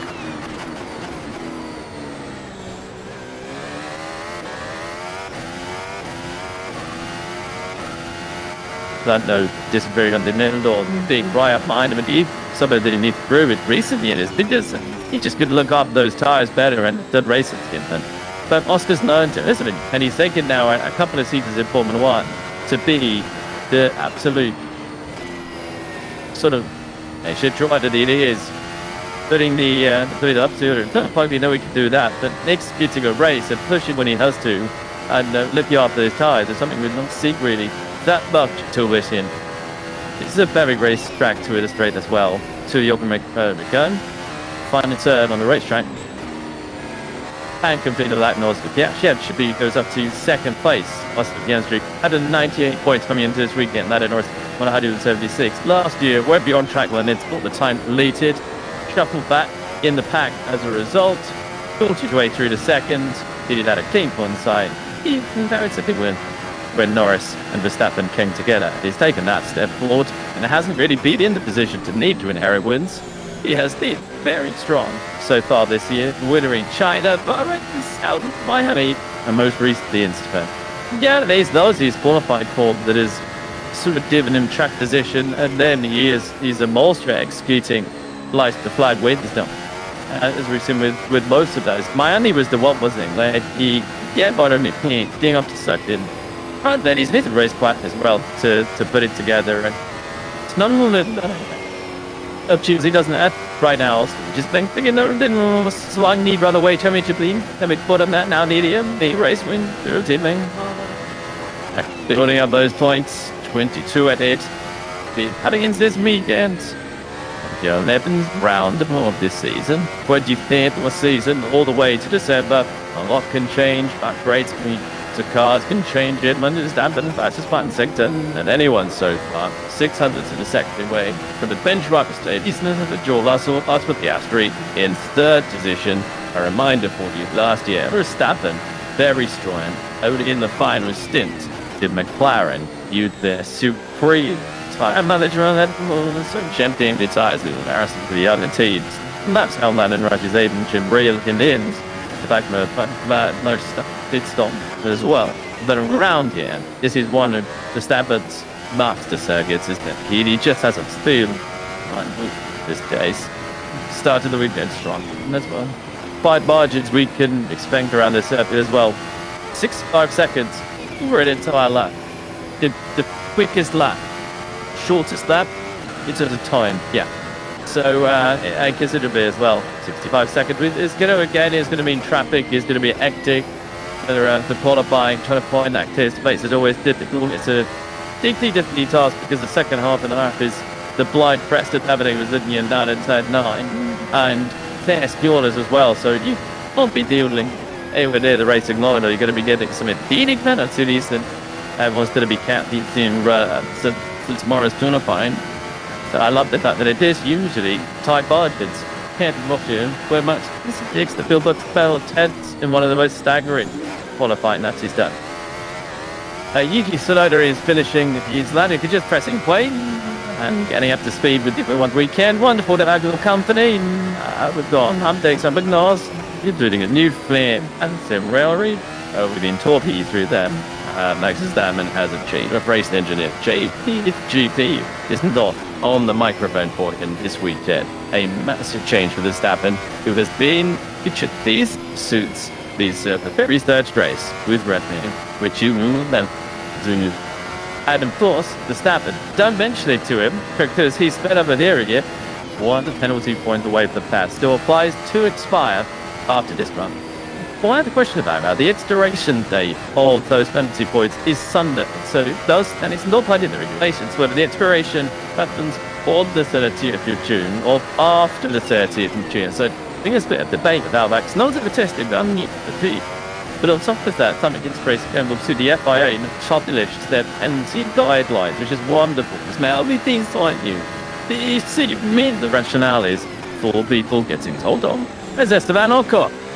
Deep into turn number 1, brought out the yellow flags. The even other braking issues and calibrating correctly in the course of this session. So 5 minutes gone, 20 minutes to go, and Ocon just went deep. He's recovered to the first. Now they're trying to hit his teammate at the mid-month that they earlier on the turn on break his own parent covering license. It's up the juicer, Joe. The MotoGP telling me what day of the week it was that his first time. And in the 0.65 measure Sunday on Monday, not on Sunday, so we don't have Richigamme every day. But it was off last year, wasn't it? That's right. And I thought, how can Steve, I didn't say, how can Austria Sunday be on the same day? It's a new old cod box. Here I am. That's the thing. What I will say though, you would have put there's the radio. That's what's left, I think. You reckon? Yeah, that says not getting reused. First about alcohol. What I would say though is Max isn't out he woods in terms of penalty points. So he does leads up in two penalty points and just takes it down to 3. This you look at that by the outfit. You lend to things you can do to get 3 or you think 5 penalty points in the mid-june session. So you still have to be very careful. The next load of points don't come on his account until I see comments over it. So he's got it for the rest of the year. You know what? I think everyone's getting quite a sweat on about this, but not that much. Okay, 1 penalty point is a little bit close. It's a little bit close. But you know how many drivers in the field have 0 penalty points in their lives? 10, 8. Really hard to build have no points at all in the last 24 races. Do you know how many have got ball 3 points in their lives? Big. You know, drivers are not systematically accruing his penalty points and getting most through him. He's bad. He did like Nassim did last year, because he quite frankly didn't care about the reads on it. I mean, like Daisy was happy just to keep them up in Jeddah and Miami was the one that is the better driving. It's a matter, but you say, man, that other stellar. It wasn't even against the McLaren drive. He did not win friends in that moment. But it was an unethical rating, wasn't it? To just absolutely disregard these that help your teammates out. It was, yeah, interesting. But you know, in the end, they voted him a race ban. The only driver that has actually done is to get one. Since this news was introduced, DAZN used the thing since a couple of years ago. That nothing about it. Max got 1 race to keep it down. I think there's some folks chat about it. How the bunch of shadows shoved it down in Canada because it's just be sensible. It's not that hard to you don't trip over someone and you get the points. You only get the points if you done something wrong. So that's as well with it is. It is now. It's just keeping a bit tight for 1 more race. I don't think it will really affect this, but thing is necessarily like this. You put. There's someone who will keep that overtake off the right to make it purple a little bit and more put-ups on that front. But aside from that, it should be fine to get through them, I think. Finally, give a set and a soft tightness and make use of them. And it's done. Managed with excellent black time. For he compared his effort to the championship leader. A lot of the time in the session went to 1 at the ends. But the leader of Formula 2 to emulate that man and take that title that he won in 2021. Excellent lap time. And Alex done. Pretty good, isn't it? So he ran that set of songs during those early aero rate tests. So he had them on, so they need Sagi through the buoy. 6 laps, just, helps. And then he's banged it back all the time. Just get out. It's not expendable in the 10 lane. And it was a pretty good insight, wasn't it, for Alan's done? And I want to drop in on it then, because he's sitting, of course, in London or it's his car, which has that suspension update with it this weekend. It's something they trialed in Canada, and it's a really, really interesting update. And if you are able to just look inside, just inside the front wheel there, It's a different, unique beefed up end to the top wishbone and a change to the connection of the pins of the front seats inside the wheel. That then changes needs to be the kingpin information of Aaron. So effectively what that is it's the angulation of the front wheel as it turns, as it moves to radius of turn at the driver applies steering lock. And the aim of this is to change the weighting of the steering wheel. Philander up slowly return of the arc of the steering wheel. We know how much he suffers. He's been on record saying it with those front limited racetracks. So the idea of the change was to give him more feel for the front end of the car. They've competed between the two cars this weekend with the different Richigamme connector sitting at the moment on Lando Norris's car in the hands of Alex Dunn, and the original setup on Oscar Piastri's car. You'll have spotted as well that they're trying to understand the aerodynamic flows around the suspension of Oscar Piastri's car even more, because they threw this on in Canada and couldn't get a nice balance with it. Both either drivers had to revert back to the previous specifications. So still chasing that front end feel that we know Lando Norris has been struggling with down here in McLaren. Well, it's crucial. Thank you, Alex. Absolutely crucial for Lando Norris this season, especially in qualifying. Norris to Raffia, a string of pole positions. You pitch baton. But this year in Chivri's just not been the same driver as last year. He's just been making so many mistakes, and that's why, because he's not dealing the car as bad as he has done in any previous iteration of the Tarleton car that he's been in. He's just not able to feel what the car's doing underneath it. So in Canada, it was a big mistake into the final chicane on its third turn. He agreed to the chicane, and then been on an second set of tyres, and it always dropped it into the wall at turn 7. The right hander where Leclerc had it's big for as well. And it gets different moments all the time for him. Sometimes it's a baby lock cut that cost him. Sometimes it's an understeer that just pushes him wide. Or it's the degree of these nuts in like a Bahrain and in the low speed. It's loads of different moments. But it all comes from the cue, the feeling it when the car is both 100% confused a bit for it. And when you go over them, you start to have a level of it lifts, whether it's a front lock, whether it's a slide at the rear. And of course, you just stop it and you start making no mistakes. If you can't fit until you're 105% up, the mistakes become bigger, and you do what happened in Jeddah and put it into barriers. Critical element of the World Championships and deciding who takes the largest trophy vote at the end of the year. Liam Lawson, in close proximity to his rookie teammate, Hewson. Very back to the Jets, having set the singleton time. His teammate Thatcher, he plays a part. Largest industries were trying to just tell you about the opening lap time. It's going to be very, very tight. There's some hard life stories. Why having time to get to the end, and she wanted to get to out of me lap. Well, Hamilton is out on a soft time, so he's gonna put in. You think no, the previous he tied the Ferrari. We've only had Richigamme out there doing a time on the soft Ferrari, and did having an just 17th, they did a second at the pace. So Hamilton will hopefully the one in. And then obviously only had slightly defended time as well to have that whole field within a second. Hamilton's had a slightly bold run plan, hasn't he? He's had a set mediums that you see these stuff slightly bad. He's done a 4 another 3-lap run and then 2 more 3-lap runs after that. So he hasn't done any sort of distance on any of both times. So clearly they're trying different things out. This one in F1, what has set up some weeks another or in this 30 months testing, and then trying to work out how to get the boats out of the car they bought ahead. The Adam is going to send me a thing, they just running needed a longer run. And on the hard stuff, slow, but filled up level of consistency, whereas Wimbledon has just been near and out and in and out. All the mediums, to see if I've had a lower down at turn 9 before.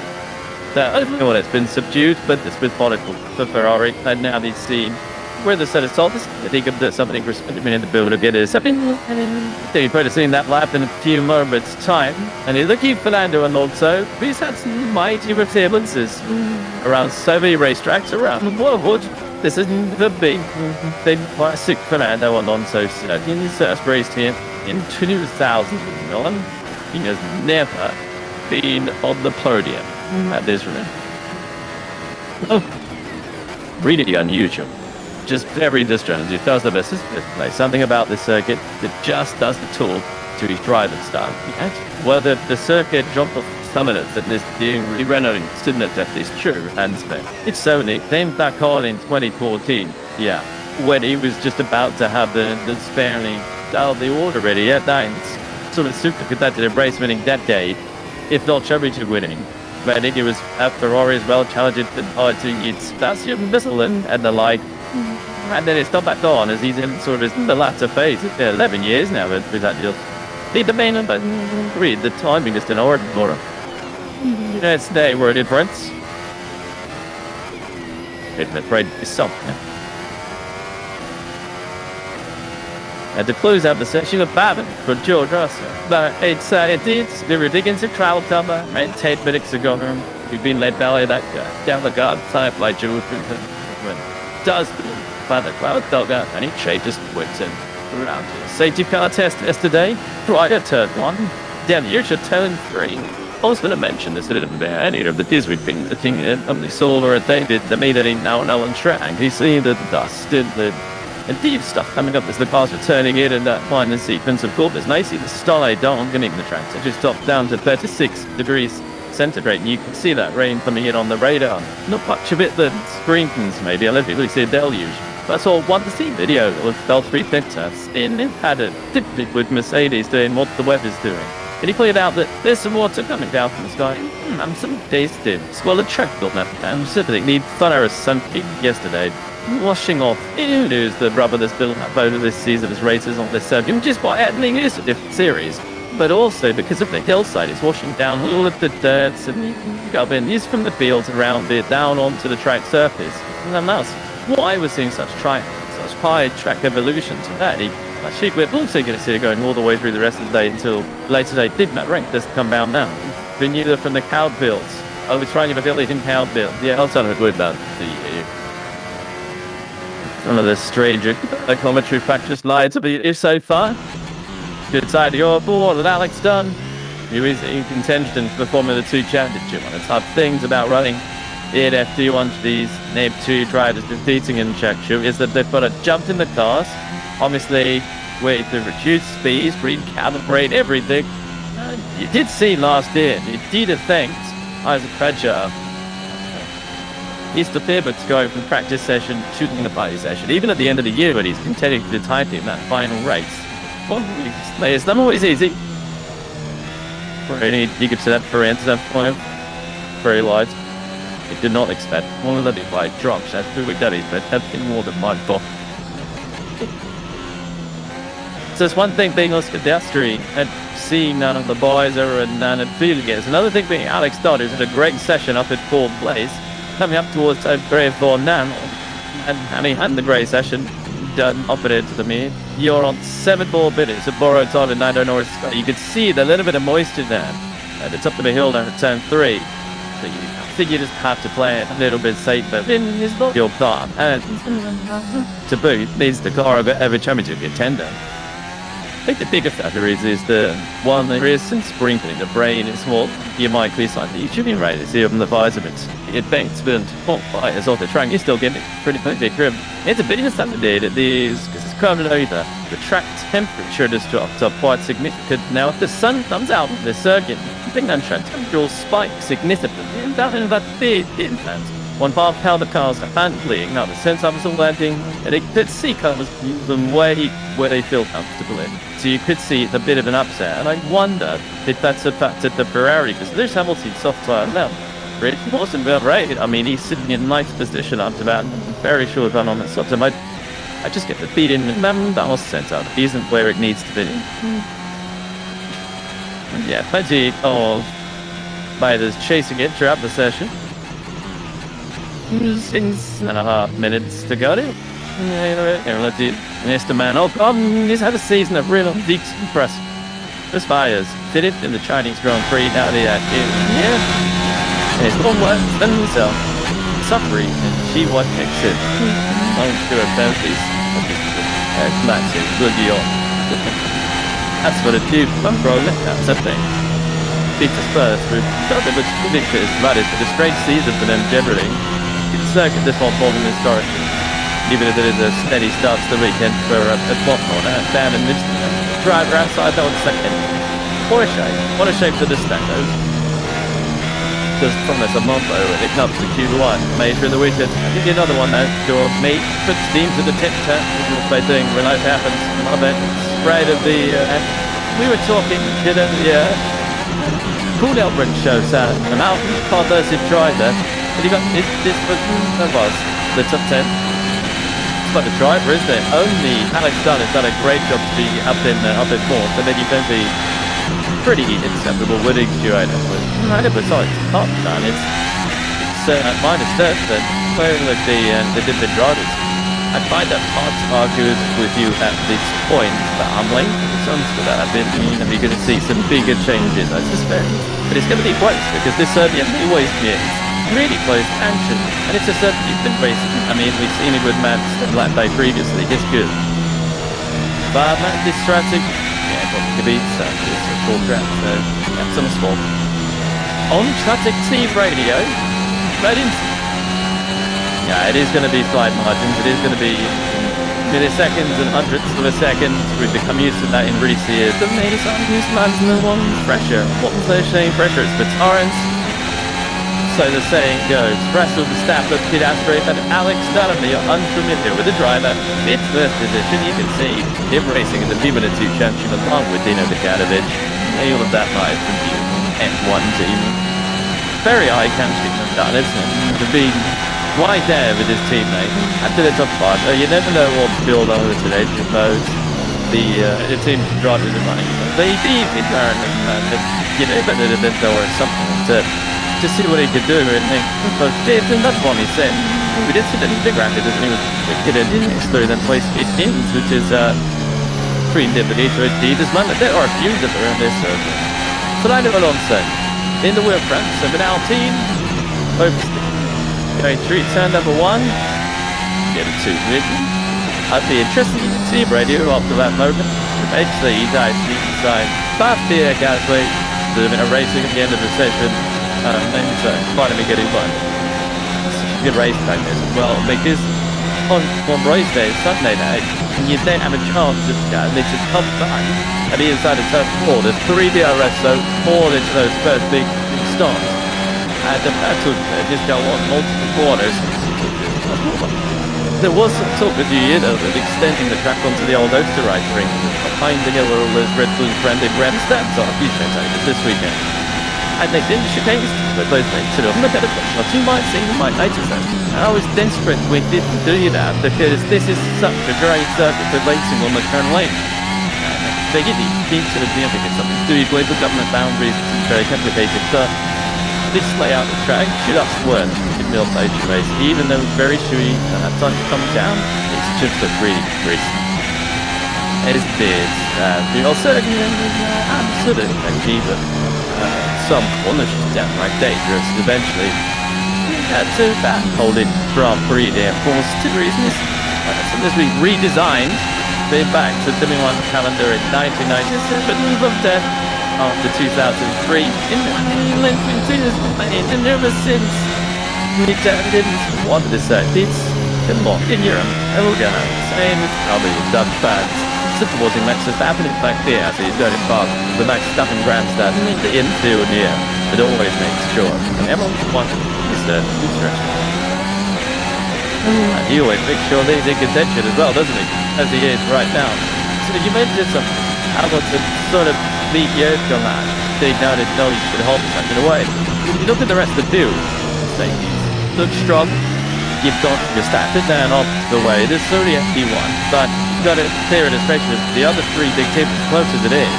It's that big substitute of a tenth of the time. And Hamilton, who's out of a different run that he's waited, he's been just doing Elton into it now, but it's deep fast up on the medium time. See these things that make none of changes. If they've Bolton on the center stop to go on extract the similar pace to those in front. It's 4 differences. There's only more of a second way, but we're sure that these half seconds might have point as well.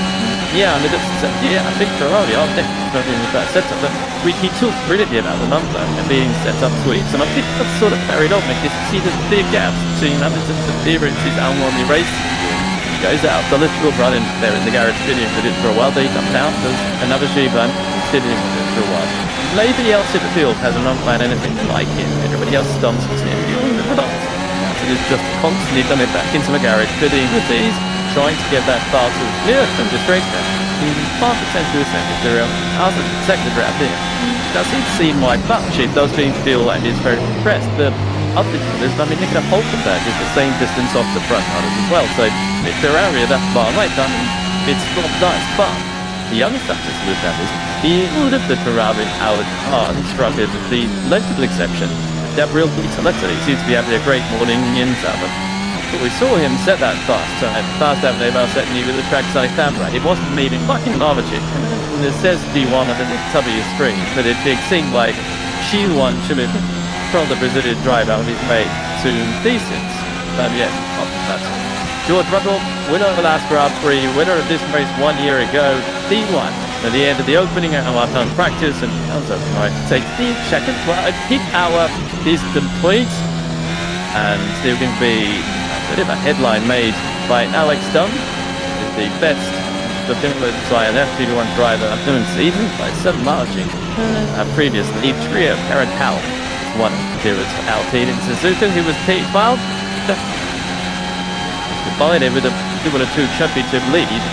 That's pretty good, doesn't it? Team session as well. The worst he can do as an F1 driver is to spin the car. Nobody's put it rather on the walls, but he's kept it clean, put it up to the board to the top. 31 with the other edge. Then on the two in the Ferrari. And then done when extracting a lap time like that as well.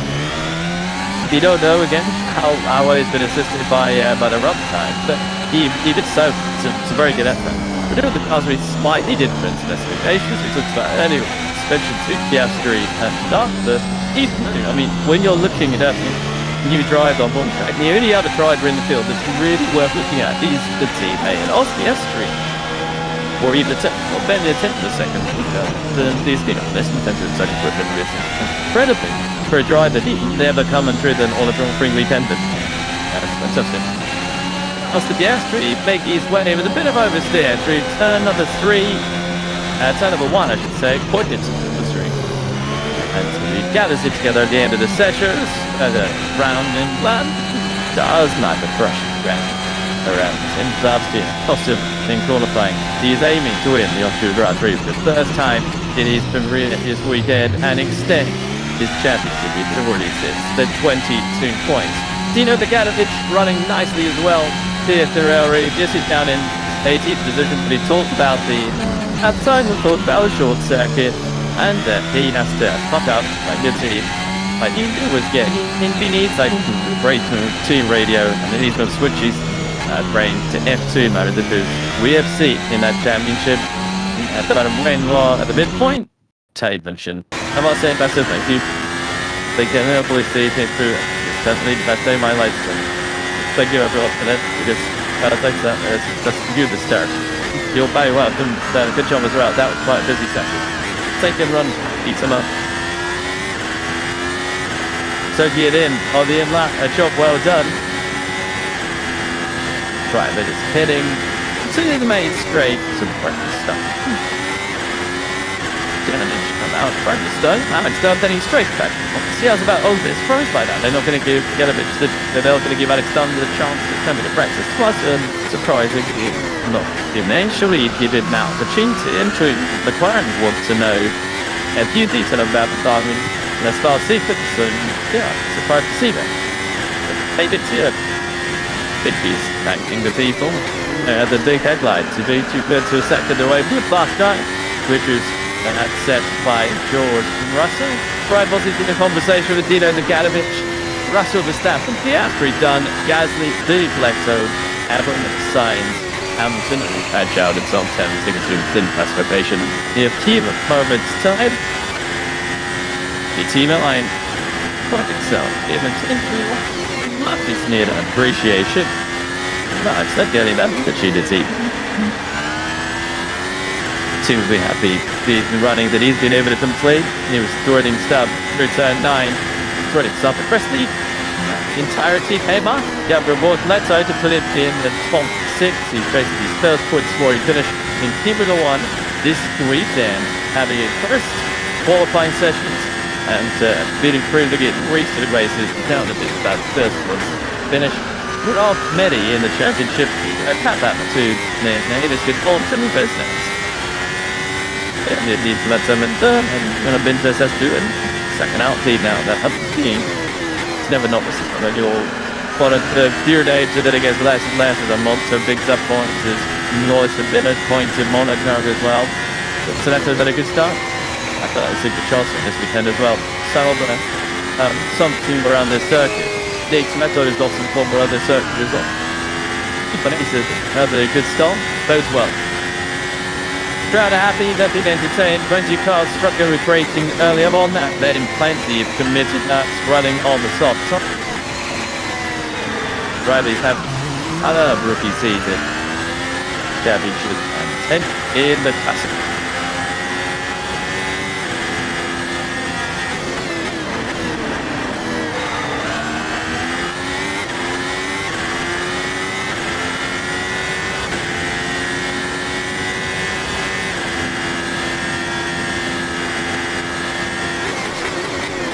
In FP2 because we have run out of time. Then FP1, let's take you through the classification in front of the beautiful pictures of Spielberg. So it's George Russell who is on the tile at the end of the first hour of practice, after Max Verstappen and Oscar Piastri. The top 3 separated by 1/10 of a second. Russell winning the race here last year. Verstappen has 5 wins around this racetrack. Headline for that session happens to be the debut of Alexander. Done superb stuff. I think about 2/10 of a second on the opening pace. Good back to Pierre Gasly in the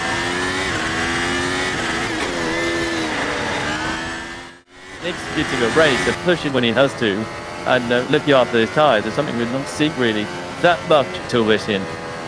It's a very race track to illustrate as well. To the open return. Final turn on the racetrack and complete the lap north. Yeah, should be goes up to second place. Oscar Piastri had 98 points coming into this weekend. That in North 176. Last year, we're beyond track limits. All the time deleted. Shuffled back in the pack as a result. Pulled his way through the second. Did it at a clean one side. It's a big win when Norris and Verstappen came together. He's taken that step forward and hasn't really been in the position to need to inherit wins. He has been very strong so far this year, winner in China, Bahrain, Saudi, Miami, and most recently in Japan. Yeah, those he's qualified for that is sort of given him track position, and then he's a monster executing like the flag wins done. As we've seen with most of those. Miami was the one, wasn't it? Where he but only getting up to second. And then he's hit the race quite as well to put it together, and it's not all that opportunities he doesn't have right now. So just thinking, so I need rather way championship lead. Let me put on that now. Need him. The race win. Teaming. Building up those points. 22 at it. Heading into this weekend. The 11th round of this season. 25th of the season, all the way to December. A lot can change. Upgrades to cars can change it. Verstappen, fastest button sector, and anyone so far. 600th of a second away from the benchmark stage. The George Russell, Oscar Piastri in third position. A reminder for you, last year, Verstappen, very strong. Only in the final stint did McLaren use their supreme tire manager on that champion the tires with comparison to the other teams. And that's how Landon Rush is able to reel him in. The back of most stuff did stop as well. But around here, this is one of Verstappen's master circuits, isn't it? He just has a feel this case. Started the weekend strong. And that's one. 5 margins we can expect around this circuit as well. 65 seconds for an entire lap. The quickest lap. Shortest lap in terms of time. Yeah. So, and considerably as well. 65 seconds. It's going to mean traffic. It's going to be hectic. The motorbike trying to find that clear space is always difficult. It's a deeply difficult task because the second half of the lap is the blind press that everything was looking in down inside 9 and fast fuelers as well, so you won't be dealing anywhere near the racing line, or you're going to be getting some impeding penalties that everyone's going to be counting so tomorrow's qualifying. So I love the fact that it is usually tight margins. Can't be much here, where much takes the field looks fell 10th in one of the most staggering qualifying laps he's done. Yuki Tsunoda is finishing his lap. If you're just pressing play and getting up to speed with everyone's weekend. Wonderful to have your company. We've got updates on McNars, including a new flame and some railway. We've been talking through them. Max Verstappen has a change of race engineer. GP is not on the microphone for him this weekend. A massive change for Verstappen, who has been featured these suits, these very third race with Red Bull, which you then do. And of course, Verstappen, don't mention it to him because he's fed up with hearing it. One penalty point away from the pass still applies to expire after this run. Well, I have a question about that. The expiration date of those penalty points is Sunday. So it does, and it's not part of the regulations, whether the expiration happens on the 30th of June or after the 30th of June. So I think there's a bit of debate about that, because no one's ever tested that. But on top of that, something inspiration came up to the FIA and published their penalty guidelines, which is wonderful. Because now we things like you, they see mean the rationales for people getting told on. There's Esteban Ocon. Deep into turn number 1, brought out the yellow flags. The even other braking issues and calibrating correctly in the course of this session. So 5 minutes gone, 20 minutes to go, and Ocon just went deep. He's recovered to the first. Now they're trying to nick his teammate at the mid-month that he earlier on it's on break his head. Parent covering license. At the producer Joe, the my gates telling me what day of the week it was that his first time. And in the 0.65 measure Sunday on Monday, not on Sunday, so we don't have Richigamme every day. But it was off last year, wasn't it? That's right. I thought, how couldn't Steve, I didn't say, how couldn't Austria Sunday be on the same day? It's a new old cod box. Here I am. That's the thing. What I will say though, you would have put there's the radio. That's what's left, I think. You reckon? Yeah, that's it. It's not getting reused. First about alcohol.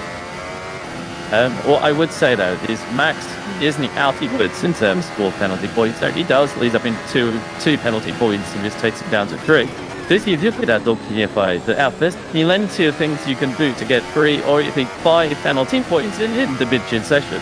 So these does have to be very careful. The next load of points don't come off his account until I see comments over it. So he's done it for the rest of the year. You know what? I think everyone's getting quite a sweat on about this, but not that much. Okay, 1 penalty point is a little bit close. It's a little bit close. But you know how many drivers in the field have 0 penalty points in their lives? 10, 8. Really hard to build up no points at all in the last 24 races. Do you know how many have got ball 3 points in their lives? Big. You know, drivers are not systematically accruing these penalty points and getting most through them. He's bad. He did like Magnussen did last year, because he quite frankly didn't care about the reads on it. I mean, like Daisy was happy just to keep them up in Jeddah and Miami was the one that is the better driving. It's a matter of he's the same man that other stellar. It wasn't even against the McLaren drive. He did not win friends in that moment. But it was unethical, really, wasn't it? To just absolutely disregard in these that help your teammates out. It was, yeah, interesting. But you know, in the end, they voted him a race ban. The only driver that has actually done is to get one. Since this news was introduced, DAZN used the thing since up to the years ago that nothing about it. Max got 1 race to keep it down. I think there's some folks chat about it. Everyone's shoved it down in Canada because it's just be sensible. It's not that hard to you don't trip over someone and you get the points. You only get the points if you done something wrong. So that's as well with it is. It's just you can a bit tight for 1 more race. I don't think it will really affect this, but thing is necessarily like this. You put someone will keep out overtake off the right to make it purple a little bit and more quarter-ups on that front. But aside from that, it should be fine to get through them, I think. Finally give a set and soft tightness and make use of them. And it's done. Managed with excellent lap time for he compared his effort to the championship leader. A lot of the time in the session went to right at the ends. But the leader of Formula 2 to emulate that man and take that title that he won in 2021. Excellent lap time. And Alex done. Really good, isn't it? So he ran that set of songs during those early aero raid tests. So he had them on, but he needs Soggy through the blue 60 apps, just, helps. And then he's banged it back all the time, Just get out. It's not expendable in the 10 lane. And it was a pretty good insight, wasn't it, for Alvin's done? And I want to drop in on it then, because he's sitting, of course, in Lando Norris's car, which has that suspension update with it this weekend. It's something they trialed in Canada, and it's a really, really interesting update. And if you are able to just look inside, just inside the front wheel there, it's a different, mid-tweaked up end to the top wishbone, and a change to the connection of the pins of the front main seat side the wheel. That then changes needs to be the kingpin information of Aaron. So effectively what that is it's the angulation of the front wheel as it turns, as it moves to radius of turn at the driver applies steering lock. And the aim of this is to change the weighting of the steering wheel. Philander up slowly return by the arc of the steering wheel. We know how much he suffers. He's been on record saying it with those front limited racetracks. So the idea of the change was to give him more feel for the front end of the car. They've competed between the two cars this weekend with the different Richigamme connector sitting at the moment on Lando Norris's car in the hands of Alex Dunn, and the original setup on Oscar Piastri's car. You'll have spotted as well that they're trying to understand the aerodynamic flows around the suspension of Oscar Piastri's car even more, because they threw this on in Canada and couldn't get a nice balance with it. Well, either drivers had to revert back to the previous specifications. So still chasing that front end feel that we know Lando Norris has been struggling with down here in McLaren. Well, it's crucial. Thank you, Alex. Absolutely crucial for Lando Norris this season, especially in qualifying. Norris to Raffia, a string of pole positions. You bring championship baton. But this year in Chivri's just not been the same driver as last year. He's just been making so many mistakes, and that's why, because he's not dealing the car as bad as he has done in any previous iteration of the McLaren Formula car that he's been in. He's just not able to feel what the car's doing underneath it. So in Canada, it was a big mistake into the final chicane on its third turn. He agreed to the chicane, and then been on an second set of tyres, and it always dropped it into the wall at turn 7, the right hander where Leclerc had it's big for as well. And it gets different moments all the time for him. Sometimes it's a baby lockup that cost him. Sometimes it's an understeer that just pushes him wide. Or it's the rear of these nuts in like a Bahrain and in the low speed. It's loads of different moments. But it all comes from the cue, the feeling it when the car is both 100% confused a bit for it. And when you go over that, man, you start to have a level of whether it's a front lock, whether it's a slide at the rear. And of course, you just start to know you start making no mistakes. If you can't fit until you're 105% out, the mistakes become bigger, and you do what happened in Jeddah and put it into barriers. Critical element of the World Championships and deciding who takes the largest trophy home at the end of the year.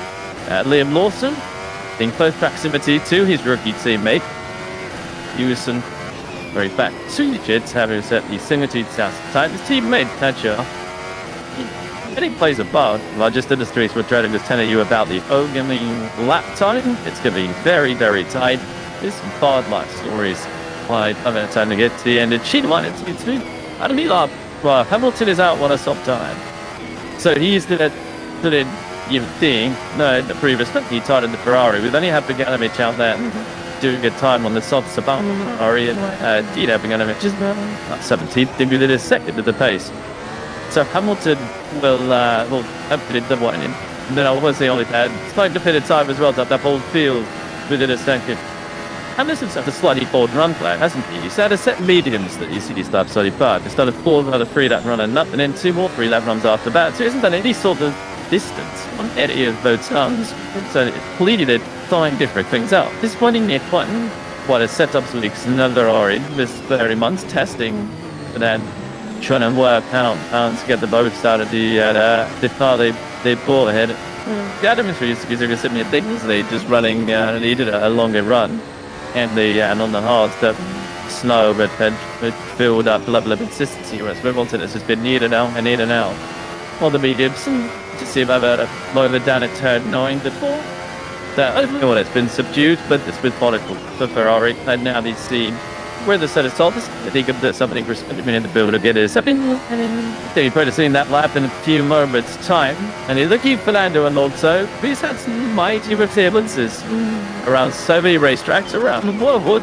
This isn't the big classic Fernando Alonso set in his first race here in 2001. He has never been on the podium at this run. Oh, really unusual. Just very distressing. He does the best play. Something about the circuit that just does the tool to his driving style. Well, the circuit jumped off some of it that is being renovated, isn't it? That is true. And it's so neat. Named that car in 2014. Yeah, when he was just about to have the fairly dialed the order ready. Yeah, that's sort of super competitive race winning that day, if not championship winning. But I think it was at Ferrari as well, challenging to its Sebastian Vettel and the like. And then it's not back on as he's in sort of the latter phase. 11 years now with that deal. The main but read the timing is in order for him. It's day word difference. It's afraid it's something. And to close out the session of Babin for George Russell. But it's the ridiculous trial number, right? 10 minutes ago, we've been led by that guy. Down the guard, time by George does by the cloud dogger, and he changes works in around here. Safety car test yesterday, prior turn 1, down here to turn 3. I was going to mention this a little bit earlier, but this we've been looking at the solar at David, the meter in now and Alan track. You see the dust and the deep stuff coming up as the cars are turning in and that final sequence. Of course, it's nice to see the starlight down getting the track. So just dropped down to 36 degrees centigrade, and you can see that rain coming in on the radar. Not much of it that sprinkles, maybe. I don't really see a deluge. That's all one to see video of L3 pictures in padded, typically with Mercedes doing what the weather's doing. And he pointed out that there's some water coming down from the sky. And some days did. Well, a track built now. And specifically, thunderous sunking yesterday, washing off news the rubber that's built up over this season as races on this circuit, which is why adding is a different series. But also because of the hillside, it's washing down all of the dirt and gubbins from the fields around it down onto the track surface. And that's why we're seeing such high track evolution today. Actually, we're also going to see it going all the way through the rest of the day until later today. Did not rank doesn't come down now. Been either from the cow builds. I was trying to build it in cow build. Yeah, I'll tell it with that to you. One of the stranger commentary factors lied to be so far. Good side of your board with Alex Dunn, who is in contention for the Formula 2 Championship. One of the tough things about running in F1 these name 2 drivers competing in the championship is that they've got to jump in the cars, obviously way to reduce speeds, recalibrate everything. You did see last year, you did have thanked Isaac Fletcher. He's the favorite to go from practice session to the party session, even at the end of the year when he's contending to title in that final race. Well, it's not always easy. You could say that for answer that point. Very light. He did not expect one of the big white drops. That's two week daddies, but nothing more than my fault. So it's one thing being Oscar Piastri and seeing none of the boys are and none of feeling it. It's another thing being Alex Dodd, who's had a great session up at fourth place, coming up towards grade 4 now, and having had the great session done operated to me. You're on 7 more minutes of borrowed time and I don't know.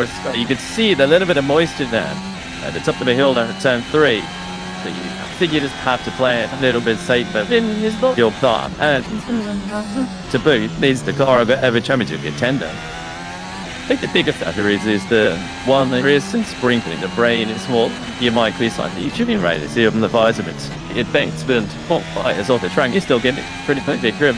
It's a bit of something there that is because it's coming over, the track temperature has dropped up quite significant. Now, if the sun comes out of the circuit, I think that temperature will spike significantly, and that is a big impact on how the cars are handling. Now, the sensors are landing, and it could see cars move them way where they feel comfortable in. So you could see it's a bit of an upset, and I wonder if that's affected the Ferrari, because there's Hamilton's soft tire now. It wasn't about right. I mean, he's sitting in ninth position after that. I'm very sure that on that soft tire. I just get the feed in, and that was sent out. It isn't where it needs to be. Yeah, plenty of riders chasing it throughout the session. 6.5 minutes to go. Let's do Mr. Man. He's had a season of real decent press. This fires fitted in the Chinese Grand Prix. Now the it's one worse than himself. Suffering and she what exit. I'm sure about this. Massive good deal. That's what it do. I'm rolling. That's a thing. Beats us first with but ridiculous. That is a strange season for them generally. It's circuit this one falling historically. Even if it is a steady start to the weekend for a F1 down in this driver outside that was second. What a shame for the standard. Just promise a Monzo when it comes to Q1 major of the weekend. I'll give you another one now. Your mate puts steam to the tip tap by doing remote happens. Love it. Sprayed of the we were talking, you know, cool out ring show Saturday. And out car versus driver. And you got this was the top 10. It's like a driver, isn't it? Only Alex Dunn has done a great job to be up in fourth, and then you can be pretty inseparable winning duo. Besides, half done. It's minus third, then playing like the different drivers. I find that hard to argue with you at this point, but I'm waiting for the songs for that. You're going to see some bigger changes, I suspect. But it's going to be close because this Serbian always is really close action, and it's a Serbian you've been racing. I mean, we've seen it with Matt lap day previously. It's good, but this strategy, probably beats it's a short track, so that's on the spot. On Tratic Team Radio, right in. Yeah, it is going to be slight margins. It is going to be milliseconds and hundredths of a second. We've become used to that in recent years. The latest lands in the one pressure. What was their shame? Pressure is for Torrance. So the saying goes, Russell, Verstappen, Piastri, and Alex Dunham are unfamiliar with the driver. It's first position, you can see him racing in the Formula 2 Championship along with Dino Djanovic. All of that live from the F1 team. Very high championship done, isn't it? To be right there with his teammate and to the top five. You never know what to build over today because the team drivers are running. They leave it there and but a bit or something to see what he could do and think, and that's what he said. We did see that he granted as he was didn't through then place 15s, which is between Deputy to a DAZN. There are a few that are in this circle. So I know what I'm saying. In the wheel front, so with our team, going through turn number 1, get a 2 win. I'd be interested to see radio after that moment. Eventually, he's actually inside 5 beer Gasway, doing a racing at the end of the session. So finally getting fun. Good race back as well, because on race day, Sunday night, you then have a chance of they just come back at the inside of turn 4. There's 3 DRS, so 4 into those first big stops. And the battle just go on multiple corners. There was some talk a few years ago of extending the track onto the old Österreich ring, behind the hill where all those Red Bull branded grandstands are. These spectators this weekend. And they didn't chicane but those mates sort of look at it. But you might see, you might notice that. And I was desperate we didn't do that because this is such a great circuit for racing on the turn lane. And they really keep sort of dealing with something to do with the government boundaries. It's very complicated. So this layout of the track should have worked in real station race, even though it's very chewy and at times coming down. It's just a really great race. It is big. We also absolutely keep it. Some corners downright dangerous. Eventually, had to hold it Grand Prix there. Of course, two reasons. As soon as we redesigned, we're back to the 71 calendar in 1997. We loved that after 2003. And ever since we didn't want the circuits, second more in Europe. And we're gonna same probably Dutch fans supporting Max Verstappen in fact here as he's going past the Max Verstappen grandstand in the infield here. It always makes sure. And everyone wants is stretch. And he always makes sure that he's in contention as well, doesn't he? As he is right now. So you mentioned some Hamilton sort of mediocre man. They now didn't know he could hold something away. If you look at the rest of the field, say look strong. You've got your Verstappen down off the way. There's only FP1, but you've got to clear it, especially with the other three big teams as close as it is. Verstappen substitute for 10 at a time. And Hamilton, who's had a different run plan, he's waited. He's been just doing relatively into it now, but it's deep fast up front of me this time. Clearly things that make better changes. They've Hamilton almost at us on to go on extractly similar pace to those in front. It's full differences. There's only more per second away, but we're sure that this half second right at the point as well. Yeah, and I think Ferrari are definitely with that setup, but he talked brilliantly about the number and being set up tweaks, and I think that's sort of carried on. We can see the big gaps between Hamilton's appearances and on the race. He goes out, the little run in there in the garage sitting with it for a while, then he comes out, there's another G-Bun sitting with it for a while. Nobody else in the field has an unplanned anything like it. Everybody else stumps to him. He's just constantly coming back into the garage, fitting with these, trying to get that far to and just race them. 5% to a second, second round here. Does it seem like much? It does feel like he's very impressed. The other thing is, I mean, Nicola Hulkenberg is the same distance off the front runners as well. So if Ferrari are that far away, it's not nice. But the other factor with that is he would have the Ferrari Howard car instructed with the notable exception. That real selector, he seems to be having a great morning in Southern. But we saw him set that fast Saturday about setting you with the trackside camera. It wasn't meeting fucking garbage. And it says D1 on the top of your screen, but it seemed like she won should have from the Brazilian drive out of his way to decent. But yeah, that's George Russell, winner of the last Grand Prix, winner of this race 1 year ago, D1.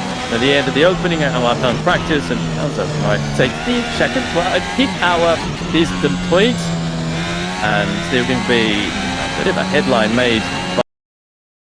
You know he can do that, but executing a race and pushing when he has to, and looking after his tyres is something we don't see really that much to wish in. This is a very race track to illustrate as well. To the open return, final turn on the racetrack. And complete the lap north of Piastri goes up to second place. Austin Piastri had 98 points coming into this weekend, led north 176. Last year, went beyond track limits, all the time deleted, shuffled back in the pack as a result, built his way through the second, did it at a clean one side.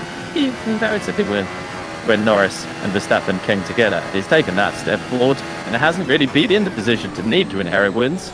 He has been very strong so far this year, winner in China, Bahrain, Saudi, Miami, and most recently in Japan. Yeah, there's those he's qualified for that is sort of given him track position, and then he's a monster executing lights the flag wins them.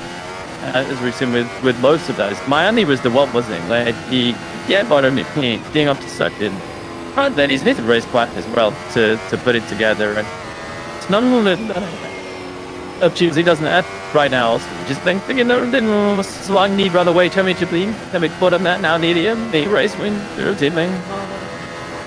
Building up those points, 22 at 8. Heading into this weekend.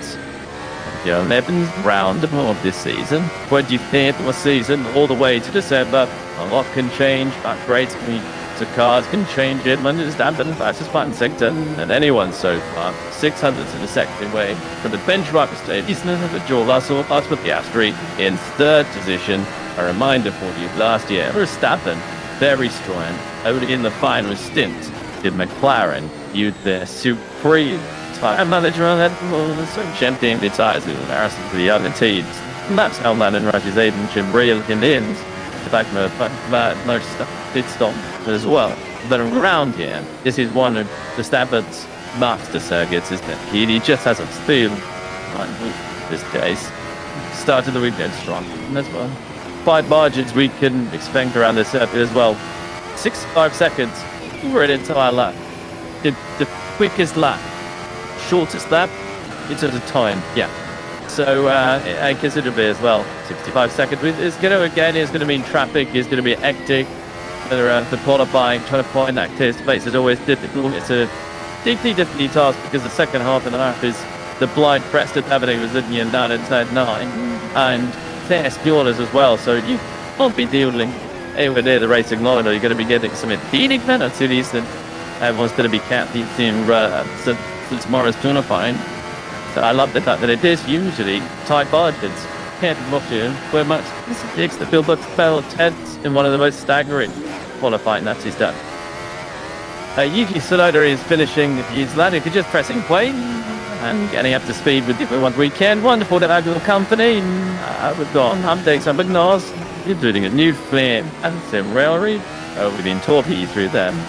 Max Verstappen has a change of race engineer. GP is not on the microphone for him this weekend. A massive change for Verstappen, who has been featured these suits, these very third race with Red Bull, which you then do.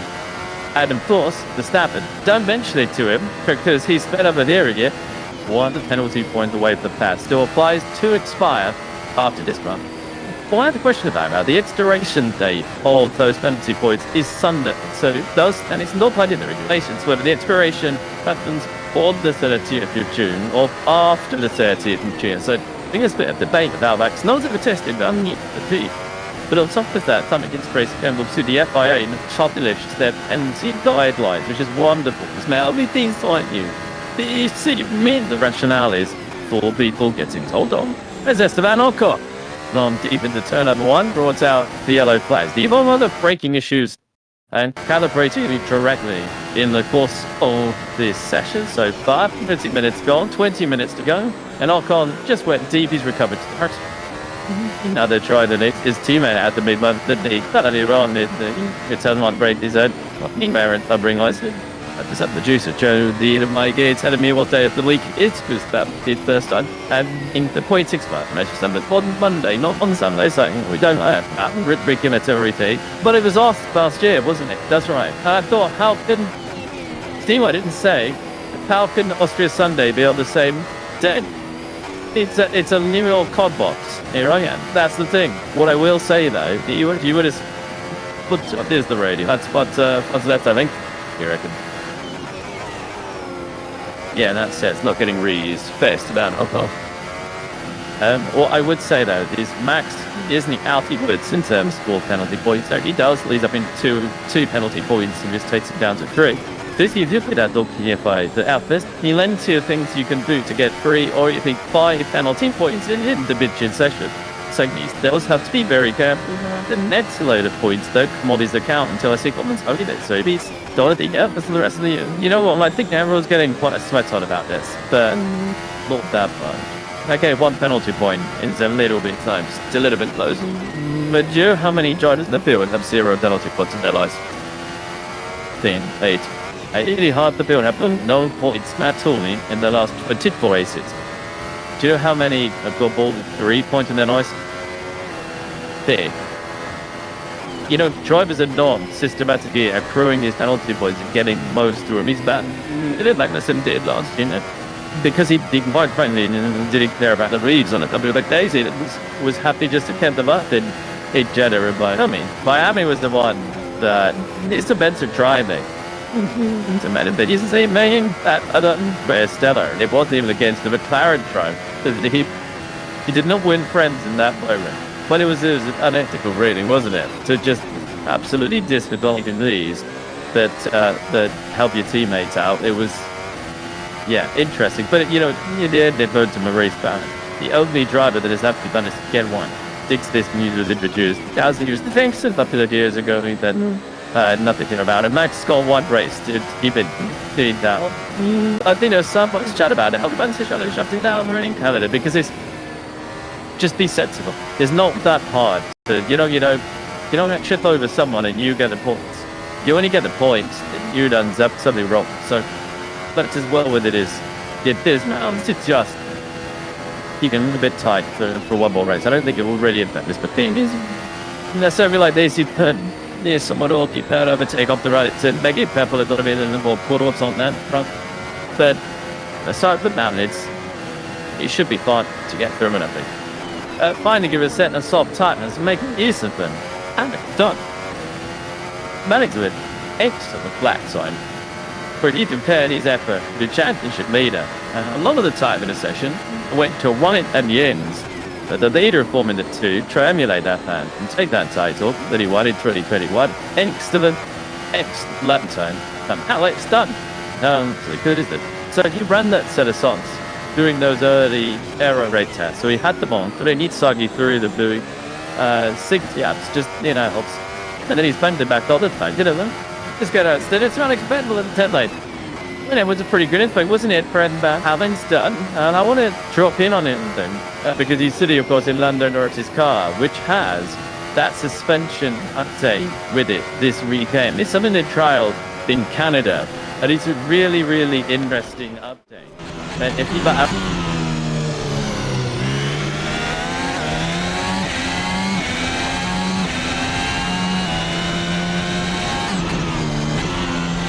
was prioritizing things that need to do well. We had seen last week's on the car, so the first few sessions is going to be getting to the track, getting to know these cars, getting to know these tires, and then build up through this section. It's not about that one. We're coming straight from an F2 car and then into an F1 car. You almost have to relearn the circuit all over, because corners that might be a challenge for an F2 car or also for an F1 car can be vice versa. When you switch equipment, I mean, these cars are very endlessly quick in high-speed corners. Tricks. They look fit. Need damage, man. That's reason. Then start the making way once again round at last. All that now building up for another dying lap. So what he does, that's why we check in and say, get after there for the first time. And then Rabbins. Good afternoon, Harry, and everybody, Smith and Ben, to a bit like now, you might have just seen a familiar face in an unfamiliar position in the Red Bull Racing garage. So that's just that one. We'll have a different engineer it is this weekend, which will be known as an engineer known to many of you who followed Red Bull through that championship-winning glory years the next time round. We've headed to stuff in Europe, and he's supposed to go to the mid-age era. And Simon Rennie is actually deputising for jump here and the Oscar. He's taking your race in, isn't it? This race, sweet ends there, but it's still intact in a different voice. Being facts and stuff instead. Simon Rennie, who is just thinking and saying has not with this gym here for a very long time. Like I mean, throughout the weekend, it's not very exciting. No, they're in spirit, stand Red Bull. With Sepia and change back to status tunes. So, yeah, it's very smooth. He's saved it. We're just watching a replay of Max actually locking up into turn one, just entering too far. Actually, that's the rate of curb and goes up in a bit of frustration. Here's his radio. That's somewhat very donate. I have a little bit in it. That could still, but it's a pretty spirits. Yeah, not happy at this stage with the braking. He's at one rear lock up to turn three. That was the front lock up into one.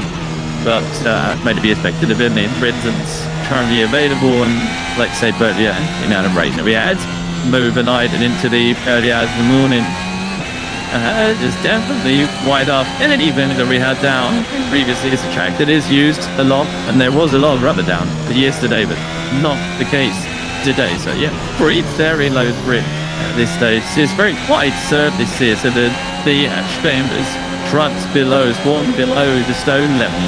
And it exposes those stones. It makes it a rough ride for the tyres, a bit like Bahrain. You get a lot of tyre wear around this track. And yeah, keep an eye on that. Inside country, this is critical. But also for his engineer.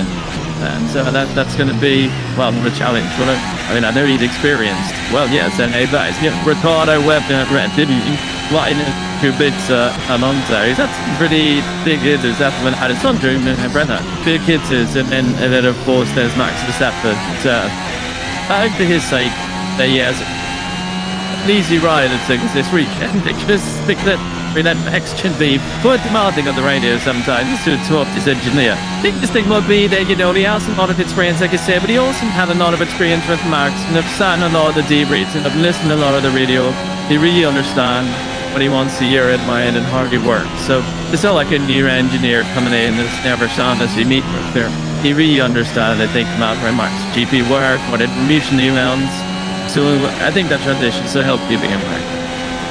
Nico good back, making his way down the stand that is straight in that Salva. The midi need a bit of a word on Haltenberg in recent times because he has been absolute midi on it. It's what stat too. Since Monza last year, he scored as many points, that's 20, as Red Bull's second try. If you just put that in perspective for this year, I mean, that really was on Barcelona. More points last time adding since that car has been upgraded. It feels like Nico Haltenberg, you kind of understand the reason that he's being signed by Audi. But let's just check the intent quickly first. So, take a look at the stand-up McLaren. Alex Dunn still running the aero brake. That's because they're doing back-to-backs of the Frank Wing. To look at the new Frank Wing that we saw in Canada, but they didn't race. See the multitude of busy wingmans. They didn't want to play in a sound event. They tried this, but then it raced in Canada. And Lingle gets put up with the kneeling damage through Atlanta and testing work. A big aero rake. They're just getting some new information on that new Frank Wing. And yeah, who's done health and aim ring. Posted, done then. Putting in the work and the feedback team. McLaren, crucial for his one session for at least the rest of the weekend. Just remember, there was Hulkenberg finishes is that in 11th spot. Hulkenberg then makes his way down. But you sort of just got back on to finish by Hulkenberg point. You see him down why he's now, they only signed him not on a long-term deal, despite he was obviously not what a driver.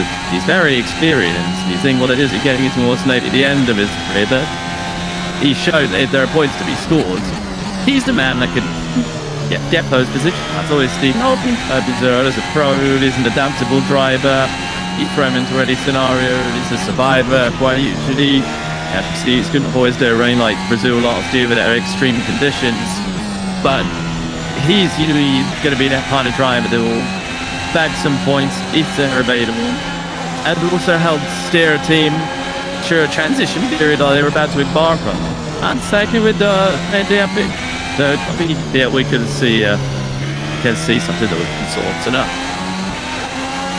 I like this duo. I like this the young, experienced Kimi Antonelli and the quality experience, Bono, been there, seen it, done it all. Yeah, I'm just going to say, I truly agree, and that's a perfect information for an engineer. Just try and be naughty fees around with the car. Don't turn snake, don't care an inch there, right? Just tell me what you've been, what's your biggest limitation, what you need to put front hoster.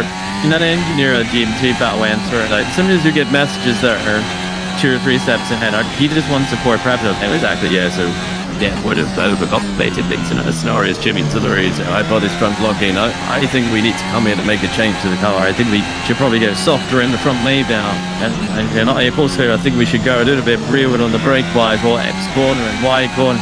Yeah, no. Just let me look at the data. We'll have the solution for you. Do it together. And in many ways, the more experienced the driver is and the more vocal they are and demanding, they can actually cause some problems. I'm mistaken with Bono. He's loving working with Kimi because of that fact as well. That it's so nice to be able to use all of your experience and channel it to the good of a rookie in your car, steering it around. It's a fascinating season. There's Yuki Tsunoda, last up there, mid-turn green. Good fly. Sipping got this so easily done. But is that at the animation change going up to tab 3? Look at you. They used to see a little car out running to maintain his speed as he go up towards 10 green, despite having 1,000 units per hour if you're right turn and traveling well into 300 kilometers an hour. Did you see them as if we can eerie me? Yeah, so so you eat your braking point and plug the front wheels here come. Just a sign of the front tires running a bit cool. And the rear canvas you have in this corner as well. That was brake one.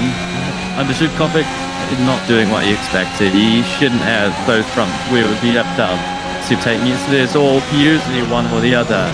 And that's just a sign that another driver predicted that straight failure on the brakes. It should be me balance. You talk about brake balance, you do have the control mechanism inside it. It's been like triply controlled. You can adjust it by a few buttons, usually on the steering wheel, and you can also have it acting differently. You can't use straight corner. You can have brake migration tools. So when you get through the corner, it can shift it forwards or be backwards. And so that's the beauty of modern day F1. It's uncontrollable. And the one session is all about going through either the intersections and ironing them out later on. I think one thing just to pick up prior, it didn't nicely as you there are snowed train free, but it's really difficult to emphasize how much the people at home, how much really you have put up into that quarter, how blind it is, and then as you start to turn the right, how much the track begins to very quickly drop away. And the difficulty from an engineer and a driver's side is keeping a fair ways on the track, because as you went down that turn 3, one of the rear tires tends to not have enough grip, i.e. the tire can't clear up enough out of the corn. That rear tire begins to drop the trump and becomes the light. And that's why you see of that corner. We've run these cars very little, very stiff, nothing out of Abraham suspension, and now is an issue to tying at it, round turn 3, that you're down forward into contact with the campus. From a Thurman side, that's the only way you get performance side this matters. Well, sit out there on there, locking up his brakes, trying to get them fixed up, guard down, the order, and something similar happening to us to an off-on that's going at the Audi there with apologies. That was George Russell. It's this. Right.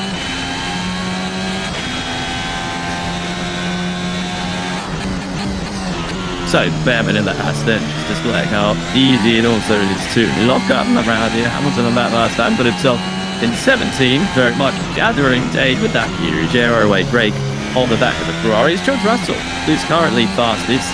A 1:06 one on the hard top attack in the pits now at the French from fantastic win in Canada.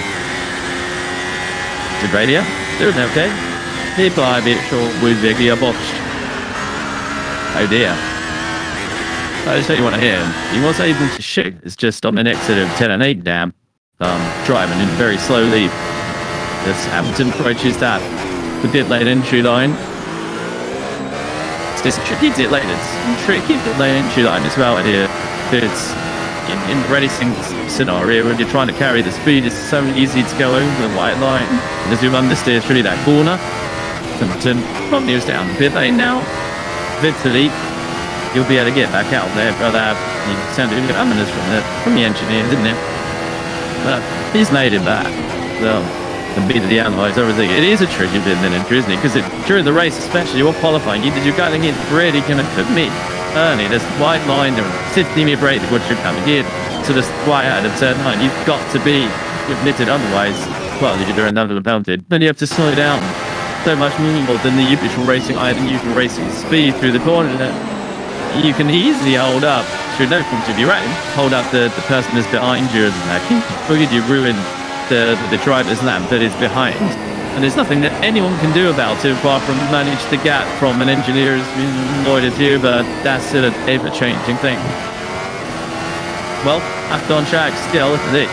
The traffic gentlemen between Carlos Sainz and Alex Albon. Sainz ran away from turn 1, 3 turn 5. Alex Albon quicker through 6, 7, and you see down at 9 and 10 back onto the start the straight. Yeah, Albon quicker through this part of the track where we follow Sainz. Those fine you can see the one the speed has hugely improved in that sector. And now heading towards the corner we were just talking about, turn 9. And that's let's see what we're going to see later on in the weekend, but it's as fast as we're seeing anyone approach at the moment. Of course, there's a line to go fastest over, so they will need a new graphic. That's the one we were just talking about. Tidy that though, for Carlos Sainz, who goes fastest at a Russell. And so there he scientists said at the start of the year, it needs around 10 races to feel fully comfortable.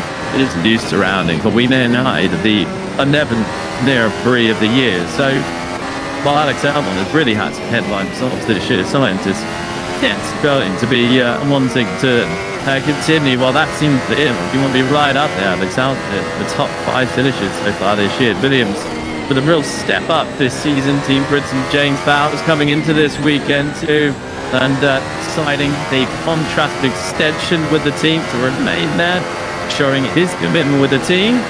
It's Alex Albon. It's a little moment right at the end. Oh, that's the map. Just a bit out of it.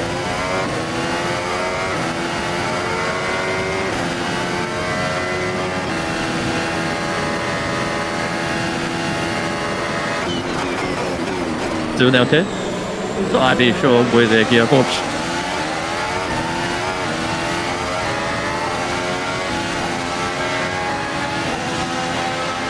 And they've had issues. Well, there is Anderson and Alex Albon in the Williams. Well, the top might have been coming through Ripton. Upturn, I think the player means. Yeah, he took a lot of care on the way he did, didn't he? So the jump to the left hand side, which you can use it bit of, though, as we've seen quite a few cars, not one included, just touching a bit too much at this stage in F1. And black one made it back to the bit so they did purpose that gave once message, so let's head down the jet. But it's told me dropping it Ferrari for this session, Harry. Let's deal with Hamilton plus A. Right? I think you can see us now. 1, 2, 3, or 7 mechanics now looking at the gearbox. And the rear, of course, is covered. I'm trying to figure out whether it's something mechanical. Maybe they've just missed a sensor that's not getting them the right information. Obviously, it's very difficult to start taking the internals of the gearbox out in the session. Now, your session is pretty much done. But I stepped up the trumping. So let me tell you, it's the other side of the Ferrari gouge. Sean McLaren's been here in the pits. DNS for a few laps, and now he's minus a few. They found out seemed like necessitated for only them to pay out things steering. They're taking the fail, they fixed simply peak within the car as well. So, Henry, what do you add, Harry? 27 minutes got with the set of nobody them up. And we're ready. Ferrari are looking like they're in considerable their treading with both cars exactly when they didn't need. You can only hope they can fix both the shoes quickly. It's the what see down there. That's the good way to do blue lights. Yeah, thanks, Dad. Lots of fanting like day one. Indeed, Draganovich's right ritual hand back to Charles Leclerc. Not me, Draganovich would have wanted either. That's certainly to the rest of the weekend now. Double trouble. The exact phrase to use in these early stages. That's this one. Yeah, one of the blue bit, Dino Draganovich shits. That be said right at the start. Check time for any rookie driver in Formula 1 is so buttery, so short term. And because the race with they've been limited track testing time anyway these days in Formula 1 to get edge, trying to track time in the full-on cars, absolutely vital for a young driver. And now you're in the garage sitting, waiting to see if the car can be fixed to hope to get some more laps. But yeah, so disappointing for him that we watched Antonelli exit the final corner. Not a great first sector, but that's the best. But it's fine in two, just rigging up into wait for his teammate Russell in there on the soft tyres, the first team to do that. Yeah, Bernie's a joiner soon. I think it's anybody that asks you. Yeah. I see my gut says in the session are on their second set of tyres. That needs to start for them quite early in the session, really, with 34 minutes to go. But obviously that means that at this point, you know, there's really 3 cars in track, 2 Mercedes and Piastri, so it's very different. This is absolutely good. Just thought it's a little bit ragged coming through that final corner. Really pushing the gun right to the edge of the curve. And in principle, yeah, in final corner is okay, but this corner here is Albon-esque, wasn't it? Using out of that curve and low the floor gets to the ground and it's heavily touching, causes maybe a little bit of bouncing, porpoising, and you see the lows. I love those slow-mo shots turn right. You see them going through the tires well together. That tiny snap of oversteer on entry that went a bit too far for Albon, and Antonelli was just able to hang through there, but it's still not the fastest way through that corner. So George Russell winning Canada, unsteady on the podium. Yeah, look at me, that's early days, but who hit with a couple of blocks. Better in clean conditions or not? He's a tough one. Even the team themselves didn't really know. They put a lap on it just being down to the cooler conditions. And it's true, the data backs that up. But then what happened in Canada kind of went against a lot of those predictions and assumptions. So if these cars are notoriously hard to set up, upgrades that come along, we've seen how many of them fail. So many have not delivered what was promised in the good tunnel, in the simulation. And even the thrill weekend, look at the migration you see between Team Migration and McLaren, the cat and mouse that there is between those two appointments, because even in time you can find or lose so much performance. So this is so delicate, these cars, in how they utilize the tool in these ground effects cars. We'll venture back away from next year, but you have to admire the engineering that goes into these cars. And to redeem myself from the start of the season, look how stable they are. Straight right now compared to 2022 when they first came along. That bouncing and looping around movers, and we were talking about it non-stop. Now they're straight like a dart down the straights, and not without any change of regulation. The teams have mastered it. And now we switch it all up the next year. Yeah, but that was Formula 1. Yeah, that's the engineering prowess of these teams. It really is something to behold. Yeah, Alex Dunn, they're all out there at the moment. We've been confined to the pits for a fair while. Doesn't actually have a time on the board. He's been and done it made laps so far. So let's see if he completes this yard to get his first flat time ever ball. Steadily getting up to speed in Lando Norris's car, which he'll hand back to it at the soon. A bit of upgrades as well, providing feedback. You need custom light. See what he has for his first night time and the boys. But 2 minutes down, 20th advanced an hour with a true time of the chance. Still, let's head back down to the pits. It is still down with Ruddy, Ferrari 10. Team out with Richigamme and Hamilton. Yes, it is. But I just want to, I'll thank you with that in a second. But just wanted to let you in on this very sort of interesting thing about Lando Norris is taking the opportunity while Alex Dunn is in his car, kind of what another just those stretch from. Oh dear, is Lando going to help him with it? I think you can see this, yeah, as he just drilled himself. Yeah, Bo is true, he's beating on the floor and he's dropped the plate and Lando's helping him. So Lando is at the standing. It's definitely different, got a member of suit. It was going into the damage or everything else. That's a skill bit for this week. So that's a nice little scene. Andrew, sort of orange, showy leather, ready for any submits such as this. Yeah, it's good. So for Andrea still on front is bit speech maybe. This is like sort of February week Sydney, spending a match in the dugout. So it's like Messi spending seeing what it's like the manager's position in the dugout. So Lando's taking this opportunity. They're too much session by the telemetry racks. Read in the back of the garage, orders ran this run in the boat tower, which must be next to Will Tracer is engineer to understand it is looking at. It's just difficult within the text but explain it to them. But it always helps to visualize it, to be on there, to get an idea of it is what is it Shamirs are doing while he's near me in the car. A really interesting scene. Straight this step is what seats monster. Yeah, he's now got some rather damp trousers underneath Lando Norris. His boss inside it with a dusting sheet at the ready. Formula 1 engineers. I was on the edge of technology there. Yeah, I was just going to say it's pretty an opportunity for Lando to really understand what's going on with the engineers there. They think the mature seats have like got to let their cows in free of the motors underneath them and necessarily affects the real analysis of Elvis. And also, so this Shanley is an Elvis and engineer on the pit lane. When you get right to the pit lane after the M2 session, there's actually an Austrian track, another Delst on the greens. Or the really bright light, off the valley at higher shall be there. Cheer up the street, make sure they were okay.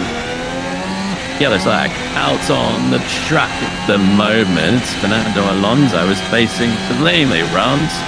Much like Ralph said, was TV yet to go. But this time, Fernando Alonso manages to split their back front and gets driving. Will have to do the high lap round. And I imagine those tyres won't be feeling too comfortable for the Spaniard. Yeah, you could see that he's taking a sound lap. Yeah, you're going at him. Quite elevated knots on the exit of the final corner. And I should imagine he's just touched the gravel perhaps and just spun the car out. You see the flat spots rotated. In 4 tyres, it has been a significant been for the so he's waiting initially for a gap and he's checking the mirror all the way through the corner. Then he's going to mighty up the final corner, gets in the right strategy mode. And cold tyres, yeah. said he wasn't actually going as fast as I thought, but still, that would be well over 100 miles an hour. There's actually about what there was. Help that we're kind of literally in MP1. Probably. With the view of the right side. Sulaim's first attempt at a lap on those salt tires. There are fresh suppliers of the suggestions in grip. They've obviously got 3 so on the eye lap. Below that lip second was been waiting for some traffic. The head should have ended up hitting at the pit in there. He was waiting for traffic to come and never drive. Then he's turned much too cold when he got to this point. He just doesn't have the grip. He baby shut up. It's the fighting order. It's easy to that, yes. Of course, it is driver error. It's easy to say, yeah, it's driver error. But, like I say, buddies, that goes into the preparation of these big black round things on each corner of your car. It's so easy to underestimate that. It's sitting at home watching this unfold. It's from the moment the car leaves the garage to when it presses out line. It's a prep team effort, isn't it? Well, it's 35 seconds up to how fast it's up here. If the cars are on track, there's 3.3 seconds between the cars. Well, that's fine in the streets, but that's not fine between turn 4 and turn 10. You want a much bigger gap than the P30 near that should put something in the region of a minute slower in this session. So that means when they're into the traffic at turn 1, they actually need to not around the turn 1 again. That's traffic is the big DAZN G-Spark on that. So there's really some management, tire temperatures, engine, battery level, brakes, adding the strength like the truck's biggest one here. There's better communication up in that hard lap here than anywhere else. It's chaos when you try and get it right. And obviously they've put our problem as a team. I don't really think that's purely a driver error. The tires are being too slow. Maybe Alonso's nothing wide enough for that. But that's his first question. It was turning. How does he know? They have the temperature on the dashboard. It's a big thing, and the way up here is very difficult. So long as it says, I agree, it's him saying, the first down lap we can have, and he's included himself in that. I believe the Union, of course, made the final mistake, but as a collective, we just didn't get that right here. And at least we've gone out of the way now in FP1. What's that good job? What the end of the tire temperatures? They looked at me, and I thought that. So you must. Hitting out of the corner for Dino Beganovic. Both Ferraris, when I do something, it was out. They've come back into the pits now. I'm gearbox issues. Dino Beganovic is back out. It was after his Ferrari was very high up on the jacks, but almost started stalling. Beganovic, but he's back out there getting some lap pitches before he switches back to Formula 2. Gives the car back to Leclerc. I was going to be Austrian sport match rather than about a duo so far. He's out there running flight with the new front suspension as well. First time off the podium for him last time out. Managed to finish there at the race after though that crash with Lando Norris, but refreshed, resets, and the dynamics go again. Yeah, let's hope so. Time was held. It seemed that on my coast Karen, but just explained everyone at home. Last week in Canada, they run just slightly different front suspension setups to press the car. I was sticking with an older version. I stay with a newer version. No Kirby return has the answer. That version they're both running this weekend. The thing they've done is on the wishbone, you can see sort of the front left when you can see the most. It's sort of black, remember? The outer bit of that wishbone, the fairer as they call it, they can tweak that very easy. It's a very great thin piece of carbon. And they've changed some of the fairings between the last week, or Honda and this week, and that's just a big performance. That's making you all that beautiful flow base. And of that front suspension, the front bracket, the Austrian car there. They're seeing if there's any issues with the fuel tunnel they ever handle the suspension maps. Well, with that one, it's been the Austrian with the soft tire, put himself back into second place. It's 10th away from George Russell in the Mercedes with those soft tires. Or at least Oscars.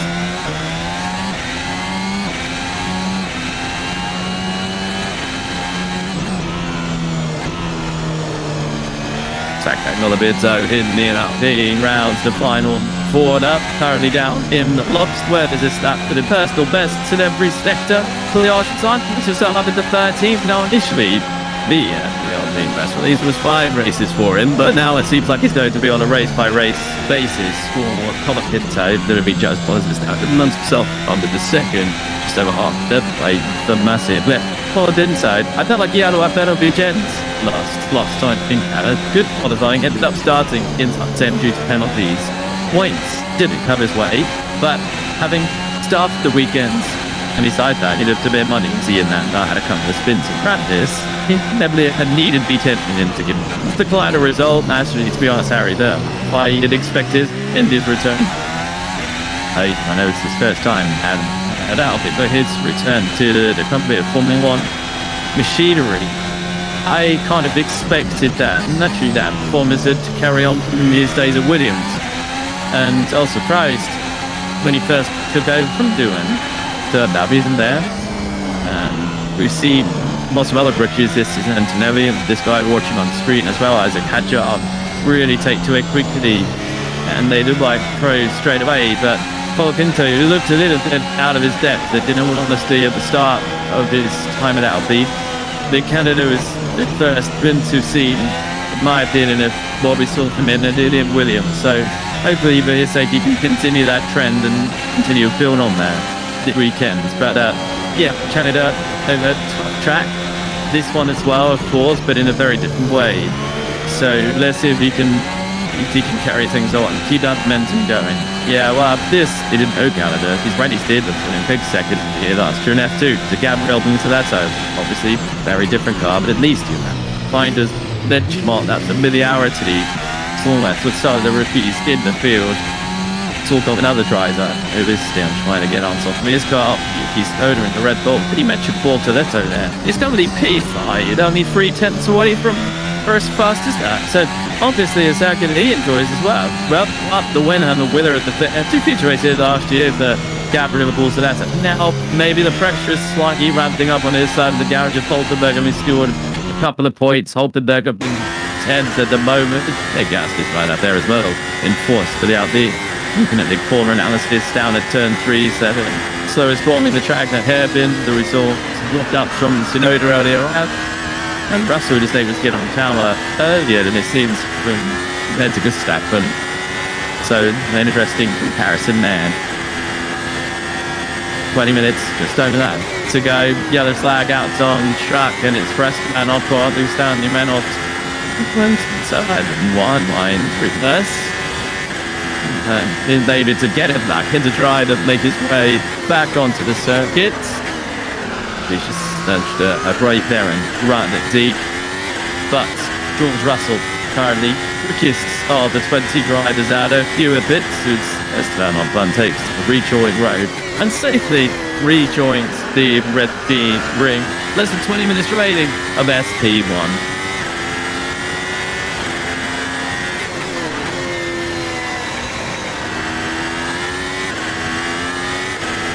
Esteban Ocon just a few seconds ago to coming up. He only needs one front left frame locking up, gets out of it. And lucky him, there's a nice bit of runoff. Always a bigger though. Look. Left sponsor, front left, I think. He knew he was carrying too much speed to the corner, so that's why he ran on and then didn't really sense the winning the car. So he's got a gravel trap in front of him, so he's kicked reverse. Taken his time to do that. Start this racing in the Miller. He is obviously seeing the information back to the players. Finding a very silly start of his notoriously difficult is to better kind of a media that isn't really there to be used, but in their case, we know it's you. So sometimes it doesn't actually go in very well, so you have to take your time to get that in. But yeah, he's successfully back on his way. So we can go down to 10th. New Jersey, I watch matches through this year make that funny sound that normal red cars do. Sometimes yes, I feel the winding sound if you can't find it grinded. Right, Davey, you asked me the situation was with the McLaren suspension geometry. Has not emphasized as Canada. The Lando has stayed with the new plate suspension geometry. This is Thursday. Gives it with the more field plate accident ones, and Wisconsin stayed with the old one. The lost his programming, the revised suspension geometry. He preferred the old one. That field gave him flat out yet. So he's running there. So I've already said that they're running the back-to-back UEF. They're doing like cruelty. Declared away by this in Canada, so they might get a big bets to which one they decide to ban. So I'm about to eventually get smacked with pain. You know, free practice. Certainly, testing this, but fucking, switch it off to around watching the gun. Just each step back that base, so to speak. Check about license, passing this, it give this. Shoes fixed on an instance car. Exhibit C, he's been out get on track. They has to. I think he is now back into defense. Yes, but data we got it stood out, man. And so only track and the DAZN requires gashes in the dids. But Alex Dunn has just popped it on that side to get himself up into team on the soft tire. That's 10. Let's take the 2. That car is impressive. Yeah, just under a 10. That's that. Is it done? Wow. He's really stepped it up. Stepped it even surely through this session. We're really impressed with his approach. And yeah, it's for you good rim plan, I think, entirely. Went on in this fast tire on the aerial ribs to start. We're not really setting anything up tense. Then he threw the hard tire. I did multiple ups, the hard tire. Building up, just a little bit of time. Then he's gone back to the soft tire and he started attaching on. So it shows up as used, but it's only done 4 or 5 laps back to me. So he's on the soft tire. He's in a non-session to get into the track at that hard turn and was able to put the knobs in. And I want him impressive that time. And usually it's just not a complete write-off, you know, say, you know, give respect to the rookie drivers. When you're an engineering team and you're running in one of the top it isn't learn, she put it, she in your car, and I guess you have relatively low expectations of what you're going to pull from the data of the back on. But doing a lap time like that, shit, clearly showing speed, is suddenly turned into a really valuable session for them. I mean, anything two fast drivers out there that I guess maybe some people need to, again, would you make? Maybe might not have put out. Yeah, I think just a team you might force to give up to where people in the sessions effectively for Richigamme. Had to make them work for them with the sprint to give it up 4 sessions. You just had to, you got lose 4 after you vote. They forgot to know they've done another port in the back part with Dunn as other teams have as well. They've done previous car tests and they've done simulator balance and have an idea of the performance. They're obviously monitor 2 and C3 F2 as well. But it is great, like you said, if you fit to put that up over the board. And what will be important is feedback that they got right. It's quite good he is a turn the team more than them teach feedback. So both delays on the pit. Speaking of pit people, I believe we are on to lane mine and Zebra's 8th racing bees. Yeah, and Mickey's. Well, good Lauren, thank you so much. Let's thank you for time. And once again, Isaac Angel got a night at the moment there in Austin in CNC. I believe he did a new thick wing you're trying out. How's the ring one thing going for this session so far? Yeah, good afternoon everyone. Yes, so far it's been okay, you know, we are trying to get the dead wedding, the cars are running in different between Liam and Isaac, and trying to find a good fade line setup. So so far we have done that on the short runs as us people, and then letting Jake has a nice jupiter's position on the untrain to get a first ID on the movement department. So but shouldn't look now. We could again here on his sense here on that area. Show impressed of Ukraine with Isaac Hadgar this year. You know, and you know, we have to admit the starting point has been missing less of such an awful for Isaac. You know, I would lie if I was to be you that he will anticipate him. He's had much at the back. I think he does surprise all of us. He has started with only show.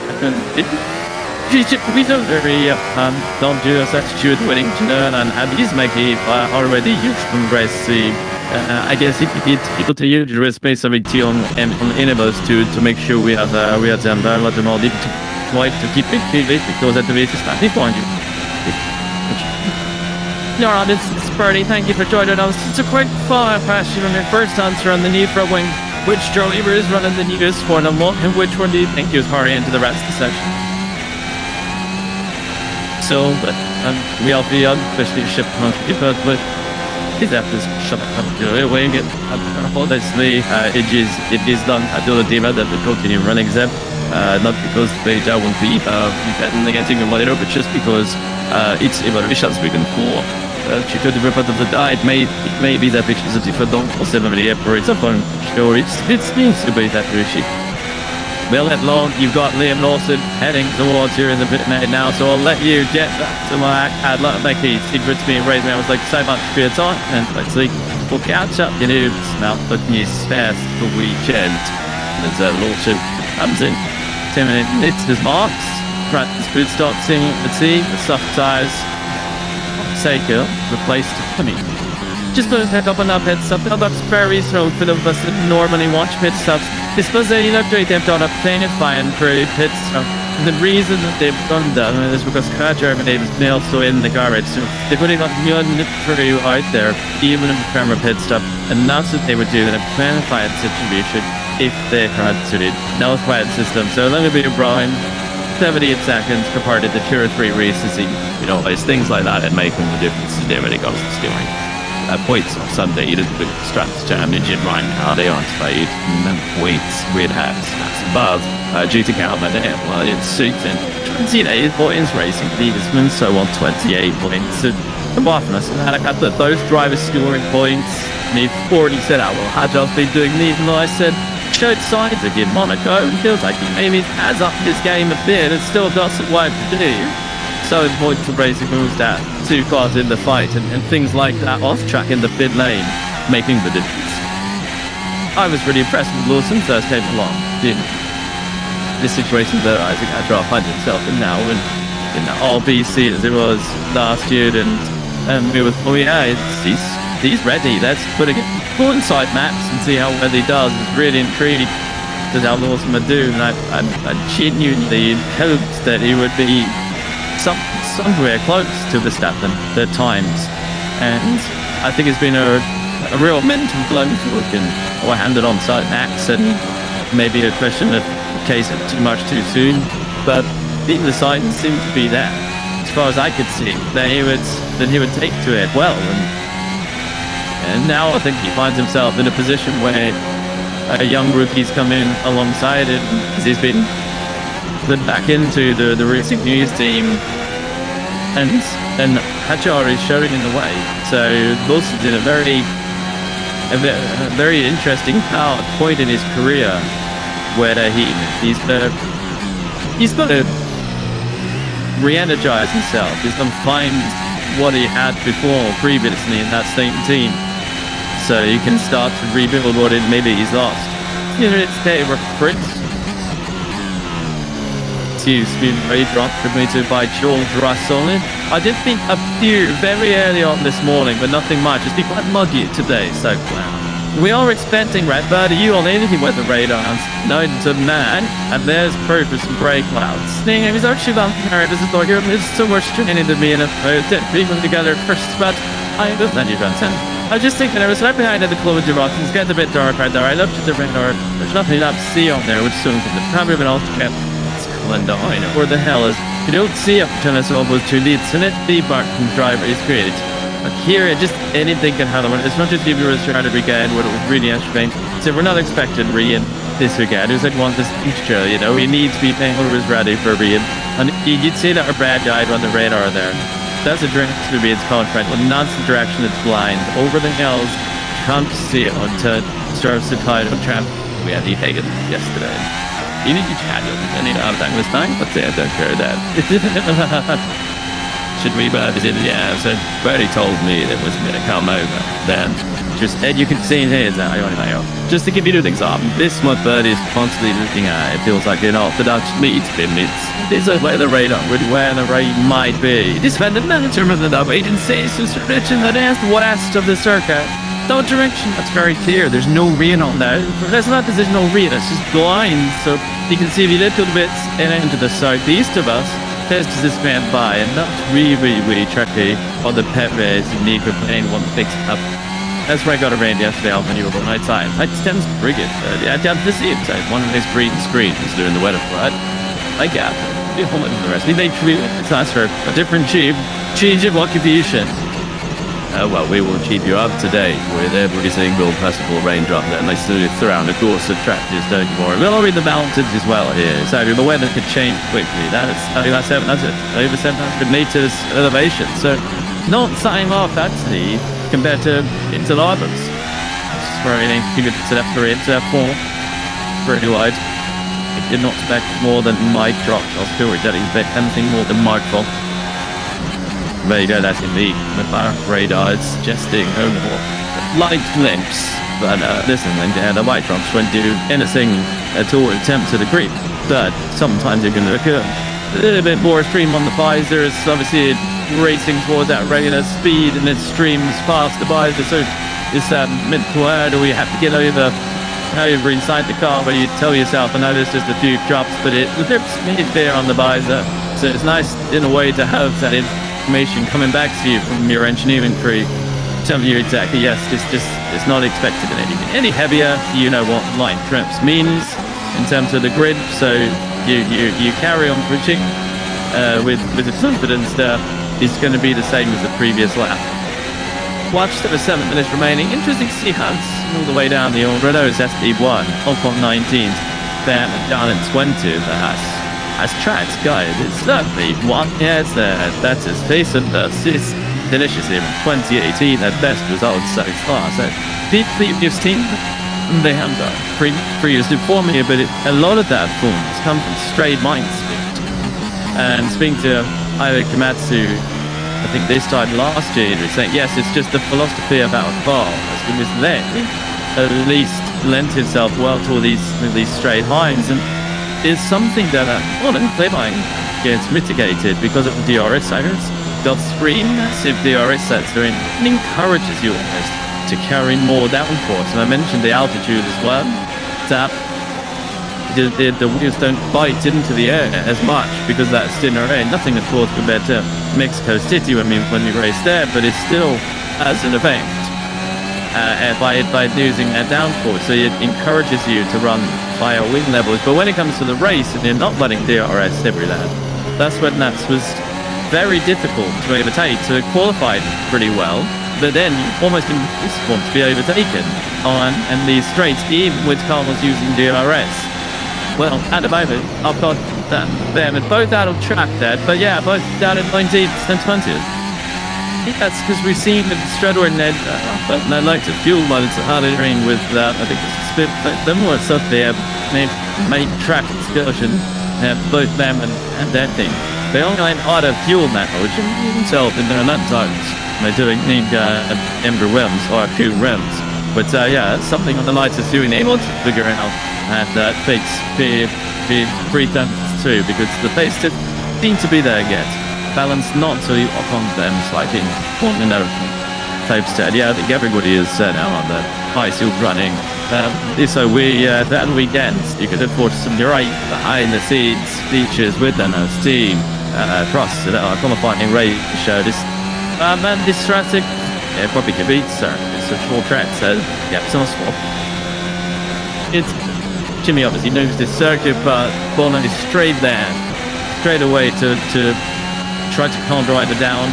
This is very normal, this track. So Monaco, traffic is going to be a continuous problem. You might just look down at the circuit map that we have, the driver tracker. You see, the driver's route there is busy. Oh, there's one around there. Yeah, there are very few gaps out there, and that's what Jimmy's just realised.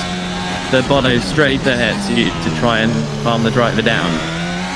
Do more. Now, come is done it. Do is set. Anybody in the high speed one is really regretted. Just shooting 300, and it's now the other 2 aid that hits. But George Rassenbo making his way around the circuit, still with a low contract review in sight for the time being. So don't mind anyway. The outlet to set one thing slightly by the G with Gasly.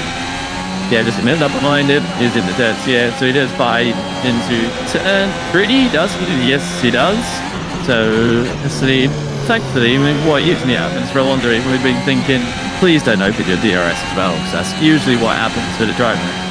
CD's one heading, so they're more likely to use the DRS as you would do in a racing scenario too, to get the overtake done into 3. And he continues on these way as we look back at him through 6, then into 7. Ending, let's see, it's no load on the body through the neck. Those high speed corners.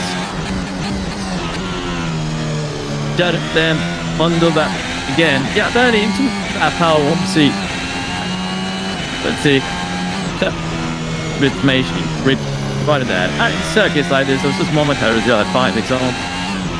Is that person looking at the GPS, the track page, or is that because they want us, is it the main engineer, it's not to plant partner, to demonstrate everything to the driver? Different teams and differently. I think the traditional split is you'd have a strategist for each pair, mainly backer mission control. They're generally ultimately responsible at the traffic with that car. So now you see in the recent year, we hear help the driver with the traffic information. You know, as we heard of done prior there, performance engineer, given ideas of which trench position they might be in, or might have the breathing temperatures. Bit of a tire engineer, given information of the tire temperatures, of what they did different. You have an engine in the misery. So all that information is generally going to the race engineer or the pit wall. Then the race engineer is choosing the important bits of information to go to the driver. And the difficulty is from this track is you need to be very selective about what your next biggest priority is of now opposed to the driver when. And that's what makes it difficult, because race engineers keep so much information. The different teams will have different strengths and weaknesses. Race engineers that are commentated generally through race motorsport are very used to a track with on their own, so they might do more about their own and not relying so much on strategy engineers. So there's every bit of communication buzz at the line. Did you not see us reach one on through this? This is there was a pretty hard. Yeah, I think that'll exist way around now. That's it on the news. It's got through so too. Alex currently up there in state, one of two rookies being run in his FPD plus session at the moment. Dino Beganovic did meet and Rari, Dino down at 18th at the moment. In them, I did think for the two Ferraris. So they're done at 6-9. Yeah, trying the moment now through Town Barn, and he's put in this car, Harry, and he all the right places. He's even picking with that turbulence from the car and flipping their valve button before turn 3. Very well indeed. So looks like he's been out there his whole lifetime in Formula 1. I'm really genuinely impressed with what he's been able to do today. And I didn't even really mind if they're running him on a higher power mode or low fittable than Piazzi. This is one tough circuit, and to look so at home like he is in that car right now, but I'm super impressed. There's so, like I said to you before the session, I was nervous. Just want him to have a good session for everything to go well. You know, but Turn is definitely added to that. They've done a nice for. Right. More.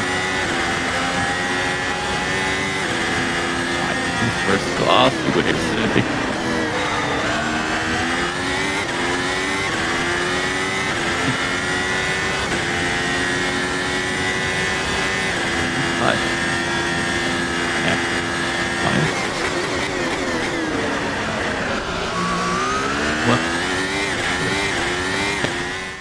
But experienced hands, but a different voice, being that's the stuff instead. Son and Reddy, who was just thinking and said it as, no, with this gym here for a very long time, like I'm in ground league and it's